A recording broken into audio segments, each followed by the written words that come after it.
My husband ordered a paternity test on our son. Not because he had doubts, because his mommy told him to. And that right there is the sentence that ended my marriage. So here's the short version. My mother-in-law spent 2 years implying my toddler wasn't her son's kid. Instead of shutting it down, my husband ordered the test to keep the peace. The results confirmed what everyone with eyes already knew. But by the time they came back, I'd already filed for divorce, found an apartment, and invited the whole family over for one last dinner they'll never forget. I'm 32. My soon-to-be ex-husband is Marcus. Our son is 2, I call him my little gremlin, and he's the only man in this story worth fighting for. Then there's Diane, my mother-in-law, the woman who turned suspicion into a sport. And Gerald, my father-in-law, who I'm pretty sure hasn't spoken a full sentence since 2019. Let me tell you about the slow death of a marriage, because it didn't start with a paternity test. It started with a casserole dish. 3 weeks after our wedding, Diane showed up unannounced with a tuna casserole and a suggestion that I might want to learn Marcus's favorites before he starts eating elsewhere. She said it with a smile. She said everything with a smile. That's the thing about Diane. She never raised her voice, never cursed, never did anything that would look bad if you described it to someone else. She just eroded you, like water on limestone. Drip, drip, drip. And one day you look down and there's a canyon where your self-respect used to be. Marcus's response that night, "She's just trying to help, babe. She doesn't mean anything by it." That became the refrain of my marriage. She doesn't mean anything by it. She's just old-fashioned. She's just protective. She's just worried. She's just being a mom. You know what? I was just being his wife. When I got pregnant, I made the mistake of thinking it would bring us closer. It did, just not me and Marcus. Him and Diane. She was at every appointment she could weasel her way into. She had opinions about my diet, my exercise, my decision to keep working until month 8. When I said I wanted my own mother in the delivery room, Diane didn't speak to Marcus for 11 days. 11. He counted. And on day 12, he asked me gently, carefully, like he was defusing a bomb, if maybe both mothers could be there. I said fine. Because I was still saying fine back then. My gremlin came out looking exactly like Marcus. Same nose, same ridiculous ears, same dimple on the left cheek that makes you forgive them for everything. I remember Diane holding him in the hospital, studying his face like she was running forensic analysis and saying, "Well, he's got your complexion." She said it to me. Not to Marcus, to me. My son is lighter skinned than Marcus. That's it. That's the whole conspiracy. My son inherited more of my coloring, and Diane decided that was evidence of something. The comments started small. "Who does he look like on your side? Are those your brother's eyes?" Funny how genetics work, isn't it? Always in front of other people. Always light enough to sound like small talk if you weren't paying attention. But I was paying attention. The first time I told Marcus, it bothered me. He rubbed my shoulders and said she was just an excited grandmother trying to see family resemblance. The 5th time, he sighed and said he'd talk to her. The 10th time, he snapped and told me I was being sensitive. By the 20th time, I'd stopped counting and started something worse. I'd stopped caring what he thought about it. There's a moment in every dying marriage that you can point to later and say, "That's when I knew." Mine happened on a Tuesday. The gremlin was 18 months old. We were at Diane and Gerald's house for dinner. Gerald was doing what Gerald does, existing quietly in his recliner, a man so thoroughly absorbed into his wife's personality that I sometimes forgot he had one. Diane was bouncing my son on her knee, and she looked up at Marcus and said, "You know, sweetheart, you really should consider one of those DNA tests, just for peace of mind. They sell them at the pharmacy now." She said it like she was recommending a vitamin. I looked at Marcus. He was cutting his steak. His knife paused for maybe half a second. Then he kept cutting. That half-second pause. That's what killed us. Not the test. Not Diane. That pause where he considered it, weighed against the cost of confronting his mother, and decided the steak was more interesting. I didn't say a word in the car ride home. Marcus filled the silence himself. "She's just old school, you know. In her generation, people talk like that." "She doesn't mean." "If you finish that sentence," I said, "I will open this car door at 60 miles an hour. He didn't finish the sentence. 6 months passed. The comments didn't stop. They got braver. Diane started making them directly to me when Marcus left the room, which meant she knew exactly what she was doing. She wasn't confused. She wasn't old-fashioned. She was testing fences. Then came the evening Marcus sat on the edge of our bed while I was folding laundry. He had that look, the one where his jaw goes tight and he rubs the back of his neck like he's working up to something. I knew that look. It usually preceded a request to visit his parents. "So I've been thinking," he said. I kept folding. "Maybe we should just do the test. The DNA thing." I sat down a onesie, slowly. Not because I think I times no times he's mine, obviously. But if we just do it, she'll see the results and she'll stop. It'll shut her up for good. He looked at me like he'd just proposed something reasonable. Like he'd found the solution. His eyes were almost hopeful. I smiled at him. I actually smiled. Because something behind my ribs quietly snapped, and the sound it made was so clean, so final, that it felt almost like relief. "Sure," I said. "Order it." He blinked. "Really? Really?" He exhaled, shoulders dropping. "Thank you. Seriously. This is going to fix everything." I picked up the onesie and kept folding. The next morning I called a divorce attorney before my coffee was cold, and I started planning a dinner party. The test results arrived on a Thursday. I know because I'd been tracking the shipment like a woman tracking a hurricane, not because I was nervous about what it would say, but because I needed to know when to set the table. I told Marcus to invite his parents for dinner Saturday evening.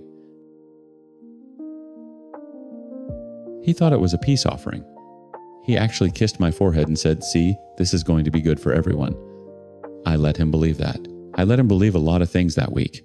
I was warmer than I'd been in months, attentive, easy, laughing at his jokes. He probably thought we were healing. What we were doing was hospice. Saturday morning, while the gremlin napped and Marcus ran to the store for wine, I laid the divorce papers on our bed. Filed, dated, flagged with those little colored tabs the attorney uses. When he came home and went to change his shirt, I heard the bag hit the floor from the kitchen. He came downstairs holding them like they were written in a language he didn't speak. "What is this?" "Read the tabs." "I can see what it..." "Are you serious right now? Your parents will be here in 2 hours. I need you to ask your mother to apologize when they arrive. For all of it. Every comment, every insinuation, every time she looked at our son like he was evidence. A real apology. And then we get done with this." Marcus set the papers on the counter. His hand was shaking, but his voice went flat the way it always does when he's trying to control a room he's already lost. "You're not filing for divorce over a DNA test." "I'm not filing over the test, Marcus. I'm filing over you." He stared at me. I watched something rearrange behind his eyes, confusion giving way to the first real fear I'd seen on his face since the delivery room. "I'm not signing these. Listen, I don't need you to sign it to get a divorce. It would only make things complicated. That's it." The doorbell rang at 6 sharp. Diane is always punctual. It's one of the few things about her I respected. She came in wearing her church pearls, which meant she considered this a formal occasion. Gerald followed in her wake, nodding at me the way he always did a man acknowledging weather. Marcus had the test results in an envelope on the dining table. He hadn't opened them. I think he wanted witnesses. We didn't even make it to the salad. Marcus opened the envelope, read it, and set it down. "He's mine. Obviously." His voice cracked on the second word. Diane picked up the paper. "Read it." Set it down. Her face didn't change. Not one muscle. And that's when I understood something I should have understood years ago. She had never actually believed the baby wasn't his. The accusation was never about DNA. It was about territory. It was about making sure I knew that in this family she outranked me. Marcus turned to her. "Mom, you owe her an apology." Diane straightened her pearls. "For what?" "For all of it. The comments, the suggestions. You made her feel I have nothing to apologize for." Her voice was Sunday sermon steady. "I wouldn't apologize for having suspicions. I didn't accuse her of anything." She looked at me then. Directly. The way she always looked at me when Marcus left the room, except this time she didn't bother waiting for him to leave. "And you can leave if you want to. So that's that." Gerald studied his hands. Marcus opened his mouth, closed it, opened it again. The gremlin babbled from his high chair, smacking a spoon against the tray, the only person in the room who didn't understand what was collapsing. I stood up, calmly, picked up my son, went upstairs and started packing a bag. I could hear them below. Marcus's voice rising for the first time in his life, not at me, not for me, but because the floor had finally dropped out and he was grabbing at whatever was closest. He eventually told his parents he'll be coming over from time to check up on them. He is their only child. And not to bother coming over anymore until she apologizes. She wasn't amused. She told me, called it up the stairs because Diana's always had excellent projection that I'm taking her son away and that some female prostitute would replace me and raise my child. She used the word times, prostitute times, like she was ordering from a menu. I zipped the bag. I left that night because I wasn't going to get an apology. And Marcus didn't seem to understand that him reinforcing for years that it's okay for her to meddle is why I wanted a divorce in the first place. The test was just the last strip.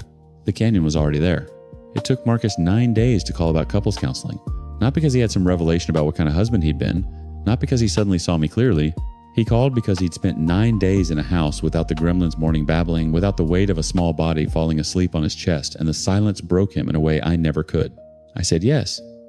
Not because I believe it'll work, but because I believe in being thorough, and when the gremlin is old enough to ask why, I want to say I tried everything. The counselor asked me in our first session what I wanted from Marcus. Respect, I said, and if he shows you that I thought about it.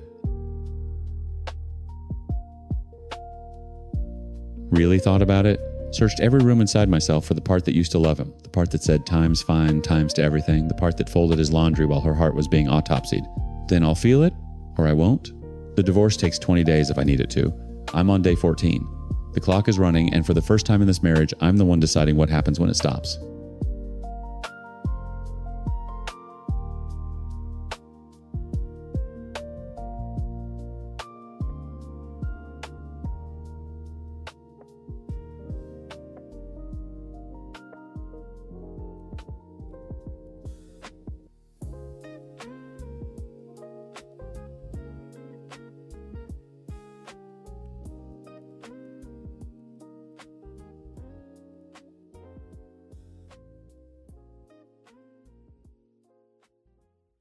Imagine sitting at someone's dinner table for 3 years wheezing through asthma attacks while the woman cooking smiles at you and everyone pretends nothing is wrong. That's just story 1. Tonight we've got a girlfriend who spent 3 years getting slowly poisoned by garlic at family dinners because her boyfriend's mother didn't approve of her septum piercing, and a woman who caught her mother-in-law secretly photographing her driver's license, and discovered the rabbit hole goes way deeper than a nosy parent. I'm 23 female. My now ex-boyfriend is Kyle, 23. His mother is Donna, 56, the woman who smiled while she served me allergens, and his sister Megan was supposed to be my best friend. In our second story, my partner is Daniel, his mother is Lorraine, and his father Gerald has a very interesting definition of love. Let me tell you how this started. I have a garlic allergy. Not a preference, not a sensitivity, an allergy. When I consume garlic, my throat tightens, my chest locks up, and I have a full asthma attack. I carry an inhaler everywhere I go. This is not new information to anyone in my life, and it was certainly not new information to Donna. Kyle and I started dating when we were both 20. Within the first month, he told his family about my allergy. I know he told them because I was sitting right there when he said it. Donna nodded, said, "Oh, that's no problem at all," and I remember thinking, "Times what a nice lady." Asterisk, I genuinely thought that. For longer than I should have. Donna hosted family dinners once a month. Attendance wasn't optional, Kyle made that clear early on. His mom took these dinners seriously. She'd cook for hours. Roasted chicken pasta, bakes, soups, casseroles, garlic bread. And I mean times garlic bread. Asterisk, garlic in the butter, garlic in the marinade, garlic roasted whole in the pan, garlic minced into the salad dressing. Every single dish, every single month, drenched in the one ingredient that could send me to the emergency room. The first time, I assumed she forgot.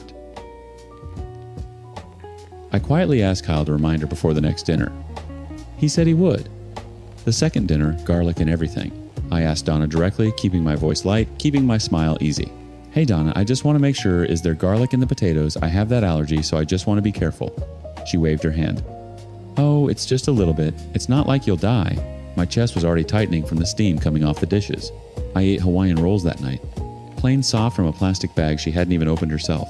I sat at that woman's table surrounded by a full spread of home-cooked food and ate grocery store bread while my inhaler sat next to my water glass. Kyle squeezed my knee under the table like that was supposed to mean something. By the fourth dinner, I started bringing my own food. A small container, nothing dramatic, usually some chicken I'd seasoned at home, maybe rice, something I could eat safely. Donna's face the first time I pulled out that Tupperware could have curdled milk. She didn't say anything directly to me. She said it to the table. I guess my cooking isn't good enough for some people. Kyle looked at his plate. Megan looked at hers. I smiled and said, "Everything smells amazing, Donna. I just can't risk an attack." She didn't respond. That became the rhythm. Monthly dinners where I was either wheezing or eating food I brought from home, while Donna made comments just loud enough to land. Some people are so picky. I've never heard of a garlic allergy. Are we sure that's real? Kyle, your father's new coworker, has a daughter, very sweet girl, no allergies at all. She'd say that last kind right in front of me, laughing like it was a joke, and everyone at the table would chuckle along. 3 years. 36 dinners. 36 rounds of garlic in every pot, passive-aggressive commentary, and a boyfriend who told me in the car ride home every single time, "That's just how she is. She doesn't mean anything by it." Meanwhile, Megan, Kyle's sister, my supposed best friend, would text me the next day like nothing happened. Memes, coffee dates, shopping trips. Never once did she say, "Hey, my mom is being awful to you." Never once did she say, "I'm sorry about dinner." She just carried on like the dinners existed in a separate universe from our friendship. And I let her because I wanted so badly to believe she was on my side. Here's what I didn't know yet. What I wouldn't find out until I finally cracked and called Donna myself, pressing her for 30 straight minutes until the real answer fell out of her mouth like a loose tooth. She didn't like me because of my septum piercing and my hair color. That was it. I looked unprofessional. I was a wild child. She'd told Kyle this repeatedly. She'd told Megan. She'd hinted, not subtly apparently, that Kyle should be dating other women. Women who looked more put together. Women without colored hair sitting at her dinner table. And Kyle knew. He knew the entire time. He sat across from me at 36 dinners, watched me pull out my inhaler, watched me eat bread while his mother loaded every dish with something that closed my airways, and he knew exactly why she was doing it. He wasn't hoping she'd stop. He was hoping I'd stop noticing. He was hoping the problem would fix itself, that his mother would eventually come around, or I'd eventually stop caring. Megan knew too. My best friend. The girl I told everything to. She watched the whole thing unfold from the inside and chose her mother's silence over my safety. Every single person at that table knew I was being hazed, and not one of them told me, "So what do you think I did next?" Because I promise you, the phone call I made to Kyle the following morning is one he never saw coming. Now, our next mother-in-law's curious behavior leads to some serious boundaries. My mother-in-law went through my wallet and took pictures of my ID. Am I overreacting? I called Kyle at 7 the next morning, not because I'd slept on it and calmed down, because I hadn't slept at all and I was done. He picked up on the third ring voice, still groggy. "Hey, what's up?" "We're done, Kyle." Silence. Then a half laugh, the kind people do when they think they misheard something. "What? What are you talking about?" 3 years. My voice was steady. Steadier than it had any right to be on zero sleep, and a chest still tight from the last dinner. 3 years you watched your mother poison my plate, and you said nothing. You knew why she was doing it. You knew it was about my piercing my hair, you knew, and you let me sit there and wheeze. Okay, hold on, you're freaking out over my mom. I'm not freaking out over your mom. I'm freaking out over times you. Asterisk. He went quiet again. I could hear him breathing, hear the sheets rustling like he was sitting up in bed trying to catch up to a conversation that had already lapped him. "She's my mother," he said. "What was I supposed to do? Tell her to stop cooking? Tell her to stop trying to send me to the hospital, Kyle?" "Yes, that's exactly what you were supposed to do." She wasn't trying to. She loaded every single dish with the one thing that closes my throat. For 36 months. After being told repeatedly to my face that I was allergic, what would you call that? He didn't answer. And in that silence, I heard everything I needed to. Not remorse, not shock. Just the quiet recalculation of a man who'd been hoping this conversation would never happen. "You were never going to tell me," I said. "Were you, tell you what, that your mother didn't like me, that she wanted you dating someone else. You were never going to say a word. I was hoping she'd come around to you eventually." There it was, the sentence that sealed it. Not times I was fighting for you. Asterisk. Not times I told her she was wrong. Asterisk. Just times I was hoping. Asterisk. Hoping the way you hope traffic clears or rain stops. Passive, patient. Perfectly content to let me suffocate at that table month after month while he waited for a miracle that required zero effort from him. "Kyle, I'd prefer not to get served meals with something I'm allergic to. That's not a high bar. That's the floor. You're being dramatic." "She's not going to." "Goodbye, Kyle." I hung up. He called back 4 times. I let everyone ring through to voicemail, and then I blocked his number with hands that were shaking. Not from sadness, not yet, but from the raw electric clarity of finally seeing the full picture. Then I opened my text thread with Megan. 3 years of messages, memes, inside jokes, coffee shop selfies, late night voice notes about nothing and everything. My best friend. The girl I'd cried to about feeling unwelcome at those dinners who'd rubbed my back and said, "She's like that with everyone. Don't take it personally," knowing full well it was deeply specifically personal. Knowing her mother had looked at my septum ring and my hair and decided I was disposable. Knowing and choosing every single day to keep that information locked behind her teeth. She wasn't a best friend to me. Not if she allowed all that to go down, and I certainly didn't need those types of people in my life. I blocked Megan without sending a message. There was nothing left to say that her silence hadn't already said for her. In 72 hours, I lost my boyfriend and my best friend. Not to cheating, not to some explosive dramatic betrayal. To the quiet, corrosive cowardice of people who watch someone they claim to love get hurt, physically hurt, Airways closing inhaler on the table like a place setting, and chose comfort over honesty every single time. And here's the thing that still sits with me. Any decent human being would have heard I was allergic and then not cooked with garlic ever again. They wouldn't even have to be the mother of your boyfriend to do that. A stranger at a potluck would have done more. A coworker bringing in brownies would have checked the label. Donna didn't forget. Donna chose. And Kyle let her. And Megan watched. The silver lining, if you can call it that, is that at least now I know exactly who they are. I know what Kyle's love looks like. When it costs him something, it disappears. I know what Megan's friendship looks like. When loyalty gets uncomfortable, it goes silent. And I know that Donna's warm smile and home-cooked dinners were never hospitality. They were a 36-month audition I was never meant to pass. My inhaler still sits on my nightstand. But it's no longer next to a water glass at Donna's table. And that, more than anything, is how I know I made the right call. So what do you think? Because our next mother-in-law's curious behavior leads to some serious boundaries. My mother-in-law went through my wallet and took pictures of my ID. Am I overreacting? I wish I were. Daniel and I had been dating for about a year when I visited his parents' home for the first time. 5 days.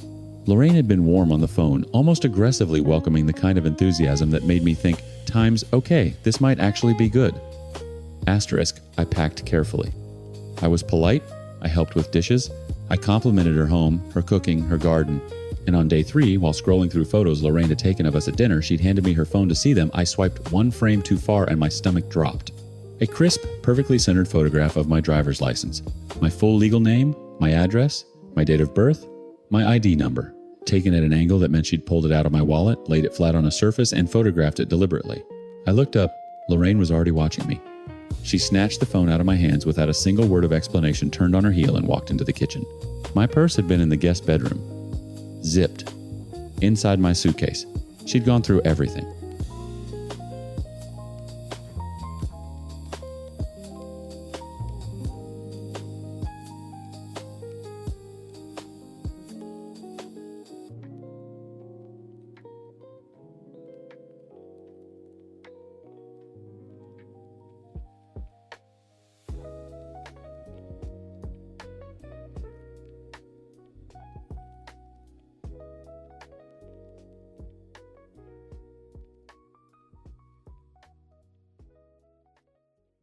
While I was holding my 11-year-old son's hand in the ICU, praying he wouldn't follow his mother into the grave, my in-laws were inside my house loading boxes of my dead wife's jewelry into their car. My wife Catherine died in the same crash that nearly killed our boy Liam. And before I could even bury her, her own mother and sister had cleaned out our home, taken her heirlooms, her trust fund documents, everything claiming it belonged to them by blood. The kicker, I was the one paying their bills. I'm a 45-year-old father of 2. My wife was Catherine, a nurse, the kindest person I've ever known, gone at 40. My mother-in-law is Dolores. My sister-in-law is Vivian, and trust me, you'll understand why I say her name like that. My kids are Liam 11 and Ellie 9, and this is the story of how the people who were supposed to grieve beside me tried to rob my children blind. Catherine used to say her mother's love was like weather, you couldn't control it, you just dressed for it. I never understood what she meant until the day I came home from the hospital and found our bedroom closets empty. But I need to back up. Catherine and I met when I was 27, and she was 22, a nursing student pulling double shifts at a free clinic downtown. I lost my parents, young car accident. Ironically, the universe apparently enjoys that kind of symmetry, and I'd built myself from nothing. Software consulting. Long hours, decent money, no one to spend it on until her. Catherine's family was different. Dolores had raised 3 kids on a teacher's pension. Vivian the eldest, Catherine, and Gerald the youngest. They were close the way families are close when money is tight, bound together by necessity more than warmth. When Catherine's grandmother passed and left her entire estate to Catherine, not Vivian, not Gerald, but Catherine, specifically because Catherine had been the one driving 3 hours every weekend to care for her, it cracked something in. That family that never healed. Vivian never forgave it. She smiled at our wedding. She cooed over our babies. But Catherine told me once late at night, her voice thin, Viv looks at me sometimes like I stole something from her. The inheritance wasn't extravagant. Jewelry that had been in the family 4 generations. A modest trust fund. Some antique furniture. But to Vivian, it represented a verdict that Catherine was the better daughter, the better granddaughter, and that verdict burned. Catherine used the trust fund conservatively. College savings for Liam and Ellie. She kept the jewelry in our home safe, wore her grandmother's ring on holidays, and told the kids stories about each piece. This brooch was great-grandma's. She wore it the day she became a citizen. The heirlooms weren't wealth to her. They were narrative, they were identity. Meanwhile, I quietly started covering Dolores' mortgage when her pension couldn't keep up. then her medical bills, then her utilities. Catherine asked me to, and I didn't hesitate. That was the deal. You marry someone, you marry the ecosystem. $3,000 a month, sometimes more. For years. Then November 14th happened. Catherine was driving Liam home from soccer practice. A pickup ran a red light at 45 miles per hour and hit the driver's side. Catherine died on impact. Liam's left leg was shattered in 3 places, his spleen ruptured, and he had a traumatic brain bleed that required emergency surgery. I got the call at 4:47 p.m. I remember because I was helping Ellie with fractions at the kitchen table, and the pencil she was holding rolled off the edge when I stood up. It's still under the refrigerator. I haven't moved it. The next 72 hours were a corridor of fluorescent light and beeping machines. Liam was in a medically induced coma. I didn't leave his side. Ellie stayed with my neighbor, a saint named Ruth, who asked no questions and made grilled cheese sandwiches until the bread ran out. I miss Catherine's funeral. My own wife's funeral. Dolores organized it. I didn't object. I couldn't object. I was watching my son's oxygen levels like they were a stock ticker that measured whether my life was worth living. Vivian called me once during those 3 days, not to offer comfort, to ask where Catherine kept the family things. I said, Vivian, my son might die. She said, I understand that, but mother needs closure, and those pieces belong with blood family. I hung up. When Liam stabilized on day 4, and I finally drove home at 2 a.m., I knew before I opened the front door. The house had that hollow feeling like a tooth socket after an extraction. Our bedroom safe was open and empty. Catherine's jewelry box, gone. The antique writing desk from her grandmother, gone. The filing cabinet where she kept the trust fund documents, emptied. They'd even taken the framed photograph of Catherine's grandmother from the hallway wall. I sat on the bedroom floor for 40 minutes. I didn't cry. I was past crying. I just sat there cataloging absence. The next morning, I called Dolores. Her voice was shaky, rehearsed. Sweetheart, there was no malice. These are family heirlooms. They should be with family. I am family, Dolores. Your grandchildren are family. Vivian says Catherine would have wanted.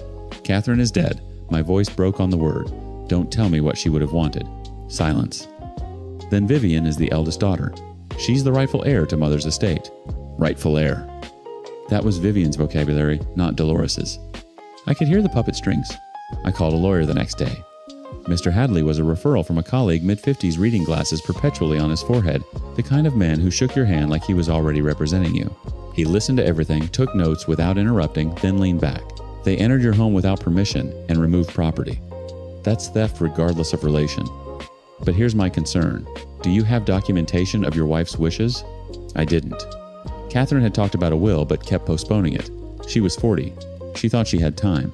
Then we file for return of property and challenge any claim they make to the trust. But they'll fight. People who steal from grieving men aren't people who back down easily. He was right. The legal demand letter went out. Vivian's response came through her own attorney within a week, a counter-challenge claiming Catherine's inheritance was family property held in temporary custody by the marriage, and that Dolores, as surviving mother, held superior claim. Mr. Hadley read it aloud to me and then removed his glasses. This is nonsense legally.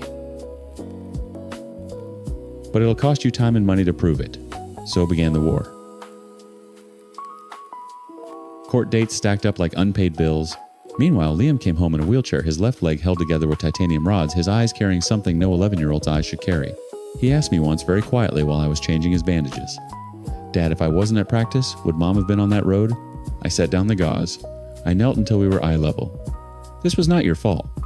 Not one piece of it. He nodded. He didn't believe me. Ellie processed differently, quietly, almost administratively. She started organizing Catherine's remaining things with terrifying precision, folding her mother's scarves, alphabetizing her books.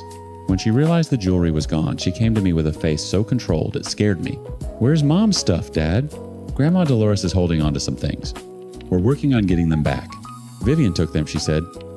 Not a question. Thanksgiving arrived like an unwelcome relative. Dolores invited us. Mr. Hadley advised against going. I went anyway for the kids who needed something resembling normalcy. The dinner was a performance. Vivian carved the turkey wearing Catherine's grandmother's brooch. She caught me looking and didn't flinch. Dolores talked too much about nothing. Gerald sat at the end of the table, silent, studying his plate like it contained instructions for how to be a man. I kept paying Dolores's bills through all of it. $3,000 a month to a woman suing me for my children's inheritance? Catherine would have wanted it. That's what I told myself anyway. Then, in early December, I got a notification from the bank. An automated reminder about a safe deposit box, one I didn't know existed, registered under Catherine's name with me listed as secondary. I drove to the bank the next morning with hands I couldn't keep steady. The clerk led me to the vault. Inside the box was a sealed envelope in Catherine's handwriting. I opened it standing right there under those fluorescent lights that seemed to follow every critical moment of my life now. It was a handwritten will. Dated, signed, witnessed by 2 colleagues at the hospital. And it named Liam and Ellie explicitly, unambiguously by full legal name as the sole heirs to everything. Every piece of jewelry. Every dollar of the trust. Everything. My hands were shaking so badly the paper rattled. The clerk asked if I was okay. I wasn't okay. But for the first time in weeks, I had a weapon. I called Mr. Hadley from the parking lot. He listened, then exhaled slowly. Bring it to my office. Today. Don't tell anyone, not Dolores, not Vivian, nobody. What happens when we present this? Their case disintegrates. But here's what you need to prepare for people like Vivian. Don't lose gracefully. When the money disappears, they'll reach for the next thing they can take. I didn't understand what he meant. Not yet. Mr. Hadley presented the will on a Tuesday morning in January. I watched from the gallery as Vivian's attorney read it, then reread it, then set it down like it was contaminated. Vivian herself went pale, not the pale of shock, but the pale of a gambler watching the dealer flip the last card. The judge ordered authentication. Handwriting analysis. Verification of the witnesses 2 ER nurses Catherine had worked with for a decade, both of whom submitted affidavits within 48 hours. The document was airtight. Catherine, who procrastinated on everything from oil changes to dentist appointments, had been meticulous about the one thing that mattered most. It took a few more hearings for the court to give this judgment. As per the court's ruling, the items were returned back to me. My mother-in-law was upset that I didn't tell her about the will. I said I was not supposed to reveal that. It was nothing personal. I just wanted to secure my children's future, who rightly deserved my wife's belongings. Dolores' face when I said that, it folded inward like a house settling on a cracked foundation. She didn't yell. She just looked at me with something worse than anger. Betrayal. As if I were the one who'd broken into someone's home and emptied their closets. Then Vivian made her next move. Exactly as Mr. Hadley predicted. The custody petition arrived on a Friday. Allegations of neglect. Emotional instability. An unsafe home environment for minor children. Dolores' name was on it as the petitioning grandparent, but the language was Vivian's clinical, weaponized every sentence designed to make a grieving father sound like a danger. Mr. Hadley called me that evening. I told you, when the money disappeared, they'd reach for the next thing. My children aren't a times thing, asterisk. To Vivian, they are. They're the last leverage she has. The custody hearing was the worst day of my life that didn't involve a hospital. Worse than the fluorescent corridors. Worse than the empty safe. Because Liam and Ellie had to sit in a room with a court-appointed evaluator and answer questions about their father while their grandmother waited outside having put them there. Liam, 11 years old, still doing physical therapy 3 times a week, looked the evaluator in the eye and said, "My dad hasn't slept a full night since Mom died. He sets an alarm every 4 hours to check on me because of my head injury. He reads to my sister every night, even when he's so tired his voice shakes. If that's neglect, I don't know what the word means." Ellie 9 said less. She handed the evaluator a notebook, one of her meticulous inventories. Every meal their father had cooked. Every therapy appointment he'd driven them to. Every bedtime story logged with dates. She'd been keeping records since November, as if some part of her had always known proof would be required. The judge dismissed the custody petition in language I won't repeat in front of my children. Words like times frivolous times and times unconscionable times and times an abuse of this court's resources, asterisk. That night, I sat at the kitchen table and canceled the automatic transfer to Dolores' account. $3,000 a month. I stared at the confirmation screen for a long time. Catherine would have wanted me to keep paying, but Catherine also would have wanted her mother not to try to take her children away from their father. Some debts cancel themselves. She stopped talking to me. I was expecting her to call us on Christmas Eve or New Year's, but she didn't. My children wanted to meet their granny and were upset that she didn't invite us. Actually, I lost my parents at an early age, so my children have my mother-in-law as the only granny. They love her, and I don't want to separate them from her. I told them that she might be busy. I took them out for a picnic, and the 3 of us enjoyed the festivities together. Liam on crutches now, instead of the wheelchair. Ellie wearing one of Catherine's scarves, wrapped twice around her neck because it was too long for her. We ate sandwiches in the car when it got too cold, and nobody mentioned the empty seat. Dolores appeared at my door in March. I almost didn't recognize her. She'd lost weight in the way that signals surrender rather than health. Her coat was wrong for the weather, too thin, a spring jacket in the tail end of winter. Vivian stopped returning my calls in January, she said from the porch. Gerald changed his number. I stepped aside. She came in and sat at the kitchen table and told me everything. How Vivian had orchestrated the break-in. how she'd coached Dolores on what to say during the phone calls, how the custody petition had been Vivian's idea, a Hail Mary to maintain access to the trust through guardianship, and how once the court ruled decisively, Vivian and Gerald had simply evaporated. No money left to orbit. She told me Catherine would have wanted it this way, Dolores whispered, and I wanted to believe her, because believing her meant Catherine was still somehow. She stopped. Her hands trembled against the table. I made her tea. I sat across from her, and I said what I'd rehearsed in my head for months but never expected to say aloud. I forgive you, Dolores, but I'm not paying your bills anymore. I'll help you find resources. I'll let you see the kids, but the account is closed. She nodded. She didn't argue. Mr. Hadley, when I told him, pulled his glasses off his forehead and cleaned them slowly. It might be genuine. It might be the next play. You won't know for a while. I know. And you're letting her back in anyway. Catherine would have I stopped myself. That phrase had become a crutch, a way of avoiding my own judgment. I'm letting her back in because Liam and Ellie need a grandmother. And because holding this grudge costs more energy than I have left. The jewelry sits in a new safe, now one the kids know the combination to. Ellie wears the brooch sometimes, the citizenship brooch pinned to her school cardigan, absurdly formal against the plaid. Liam keeps his mother's watch in his nightstand drawer. He doesn't wear it yet. He says he's waiting until it fits. I don't know if Dolores' repentance is real. I don't know if Vivian will resurface when the trust matures. I don't know if Liam will ever stop blaming himself for being at soccer practice that day, or if Ellie will ever stop cataloging the world as insurance against loss. What I know is this: Catherine left her children everything. Not just the jewelry and the trust, the stories behind each piece. The grandmother who drove 3 hours every weekend, the belief that love is something you demonstrate with your hands repeatedly until they give out. That pencil is still under the refrigerator. I check sometimes. It's my proof that there was a before.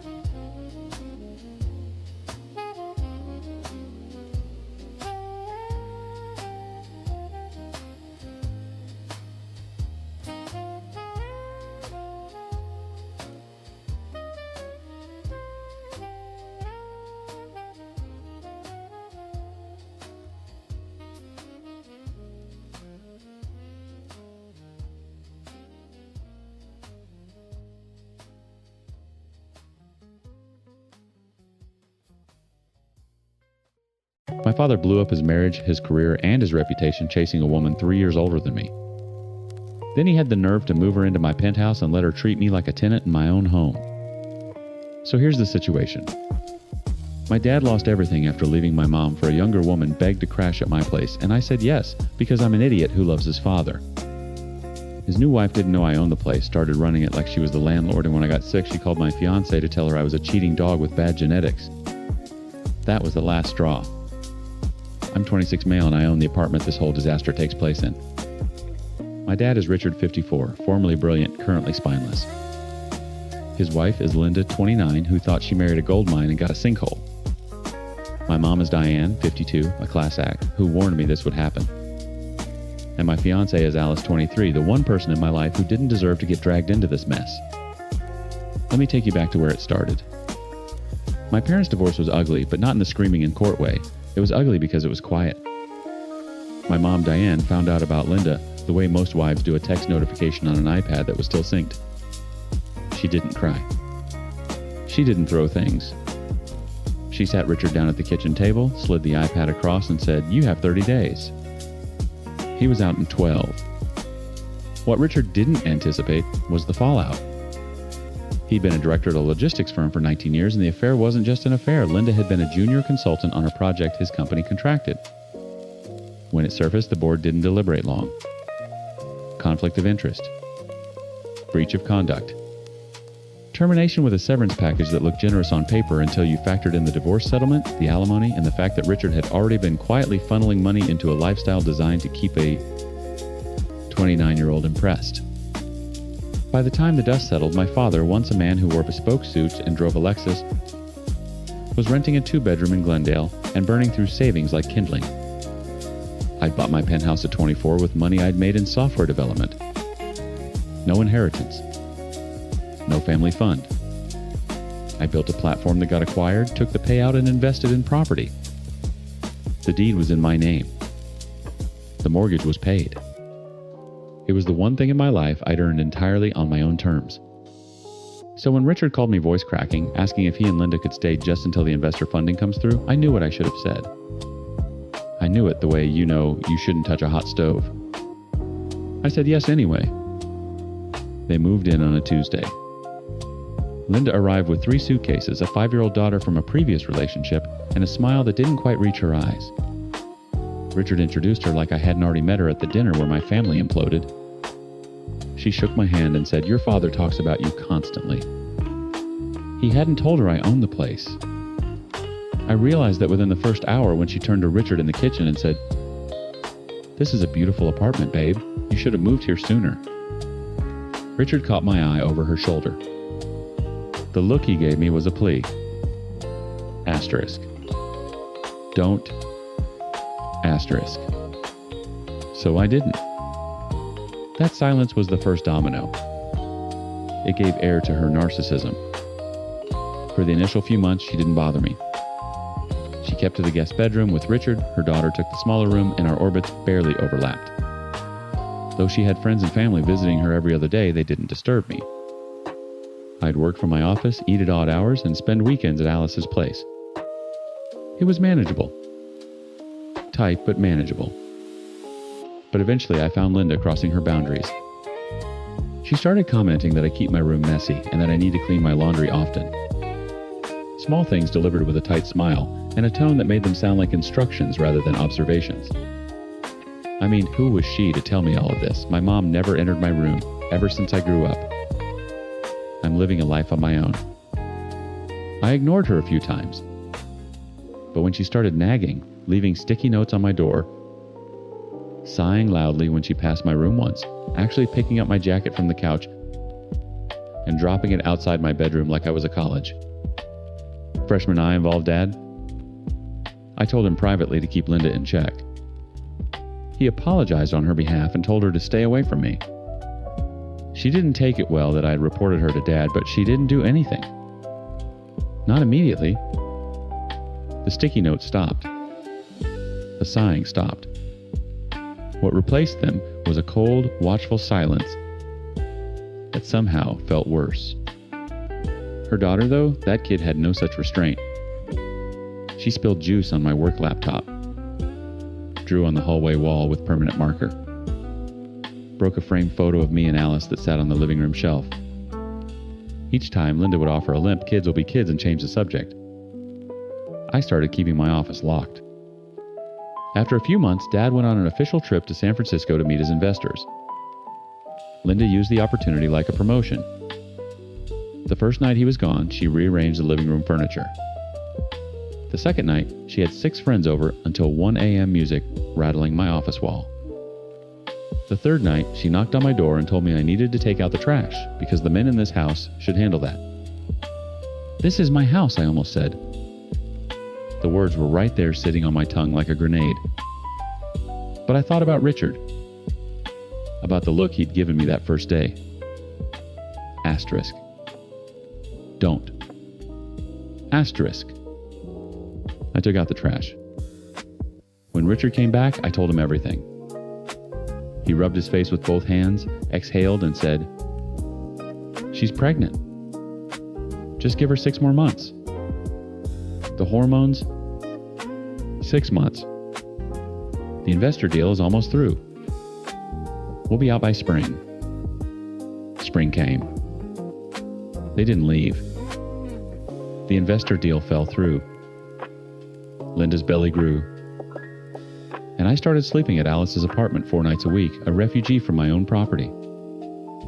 Then I got sick. Really sick.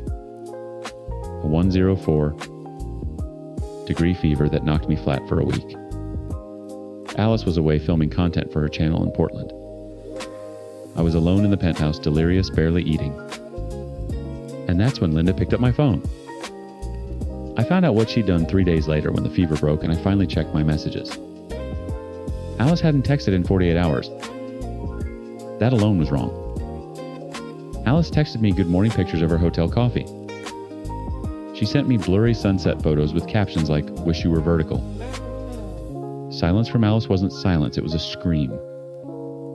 I called her. She picked up on the 4th ring, which meant she debated not picking up at all. "Hey," I said. My voice was still wrecked from the fever. Hey. Flat. Careful. The voice of someone holding a door half closed. Everything okay? I was pretty out of it this week. I talked to Linda. My stomach dropped before my brain caught up. She called me from your phone, Alice continued. Said she wanted to check in since you were sick. Then she just kept talking. I sat on the edge of my bed, still dizzy, and listened as Alice laid it out. Linda had told her I'd been bringing women to the penthouse while Alice was away. That I had Richard's blood, her exact words, and that cheating was genetic in this family. She told Alice she'd seen texts, heard phone calls, watched me sneak someone out one morning. She'd cried. Actually cried. Told Alice she felt terrible being the one to say it, but woman to woman, she couldn't stay silent. I don't believe her, Alice said. But the way she said it slowly, like she was still assembling the sentence, told me she was trying not to believe her. There's a difference. Alice. I was running 104-degree fever. I could barely walk to the bathroom. I know. I know that logically. But she was so specific and she was crying and her voice cracked. Why does she even have your phone? I couldn't answer that. I didn't know. I'd been unconscious half the week sweating through sheets. And Linda had apparently gone through my phone, found Alice's contact, and detonated a grenade into the one relationship I'd protected from all of this. Alice said she needed space. Not a breakup. Space. The word landed like a brick wrapped in silk. I hung up and sat there for a long time. The penthouse was quiet. I could hear Linda's daughter watching cartoons in the living room. I could hear Linda herself on a phone call in the guest room laughing about something. Laughing. Something shifted in me. Not rage, something colder. A clarity that felt like ice water replacing blood. I got dressed. I walked to the guest room and opened the door without knocking. Linda looked up from her phone, startled, one hand on her pregnant belly like a shield. Get out. Excuse me. Pack your things. You're leaving today. She laughed. Actually laughed the same laugh I'd just heard through the wall. You can't kick me out of your father's apartment. This isn't my father's apartment. The laugh died. Not slowly, it just stopped like someone had cut the audio. The deed is in my name, I said. The mortgage is paid off. By me. Your husband, my father, is broke. He lost his directorship because of you. The investor deal doesn't exist anymore. There is no spring move-out because there's nowhere for him to move you to. You've been living in my house, eating my food, running up my electricity bill, and you just called my fiancé to tell her I'm a cheater. Linda's face went through 3 expressions in about 2 seconds. Confusion, calculation, then something raw and cornered. Richard told me. Richard lied to you. The same way he lied to my mother. The same way he's been lying to everyone for 2 years because he's too much of a coward to sit in the discomfort of what he's done. I called Richard. He picked up on the first ring, which told me he already knew something was wrong. Maybe Linda had texted him. Maybe he just felt it the way you feel a building shift before it collapses. Tell her, I said. Tell her whose house this is. A long pause. I could hear him breathing. Richard. Tell her. It's his house, Linda. His voice was small. Defeated. The voice of a man who'd been waiting for this moment, the way you wait for test results you already know are bad. It's always been his house. Linda didn't scream. She didn't cry. She stared at the wall behind me like she was recalculating her entire life, and I watched the math fail in real time. I had her bags in the hallway within an hour. Richard came home that evening and packed his own, He stood in the doorway of my office before he left, and I could see him searching for words, an apology, an explanation, something that would stitch this together. "I'm sorry," he said. "I know." He waited for more. I didn't give it to him. He left. My mom invited Alice to dinner 3 days later. I didn't ask her to. Diane just called Alice directly, something she'd never done before, and said, "Come eat with me. Bring your appetite and your questions." Alice told me about it afterward. Diane didn't trash Linda. Didn't raise her voice. She simply told the truth about the divorce, about Richard's finances, about the house, about who I was before any of this, and who I've been trying to remain throughout. She showed Alice photos from my graduation. Told her about the acquisition. Poured her wine and said, "My son has many flaws. Dishonesty isn't one of them." Alice came home that night and sat next to me on the couch. She was still wearing the ring. She put her head on my shoulder and said, "Your mom is terrifying in the best way." I laughed for the first time in weeks. Richard calls sometimes. I pick up. We talk about nothing, weather, sports, surface level things that let us pretend the foundation isn't cracked. I don't hate him. I wish I did. Hate would be simpler than this heavy, tired understanding that my father is a man who will always choose the path of least resistance, even when it runs directly through the people who love him. My mom said something last week that I haven't been able to shake. We were having coffee, and I mentioned that Linda had moved back in with her mother in Pasadena. Diane sipped her latte, looked out the window, and said, "Give it 6 months. She'll find another Richard." She wasn't being cruel. That was the worst part. She was just being accurate.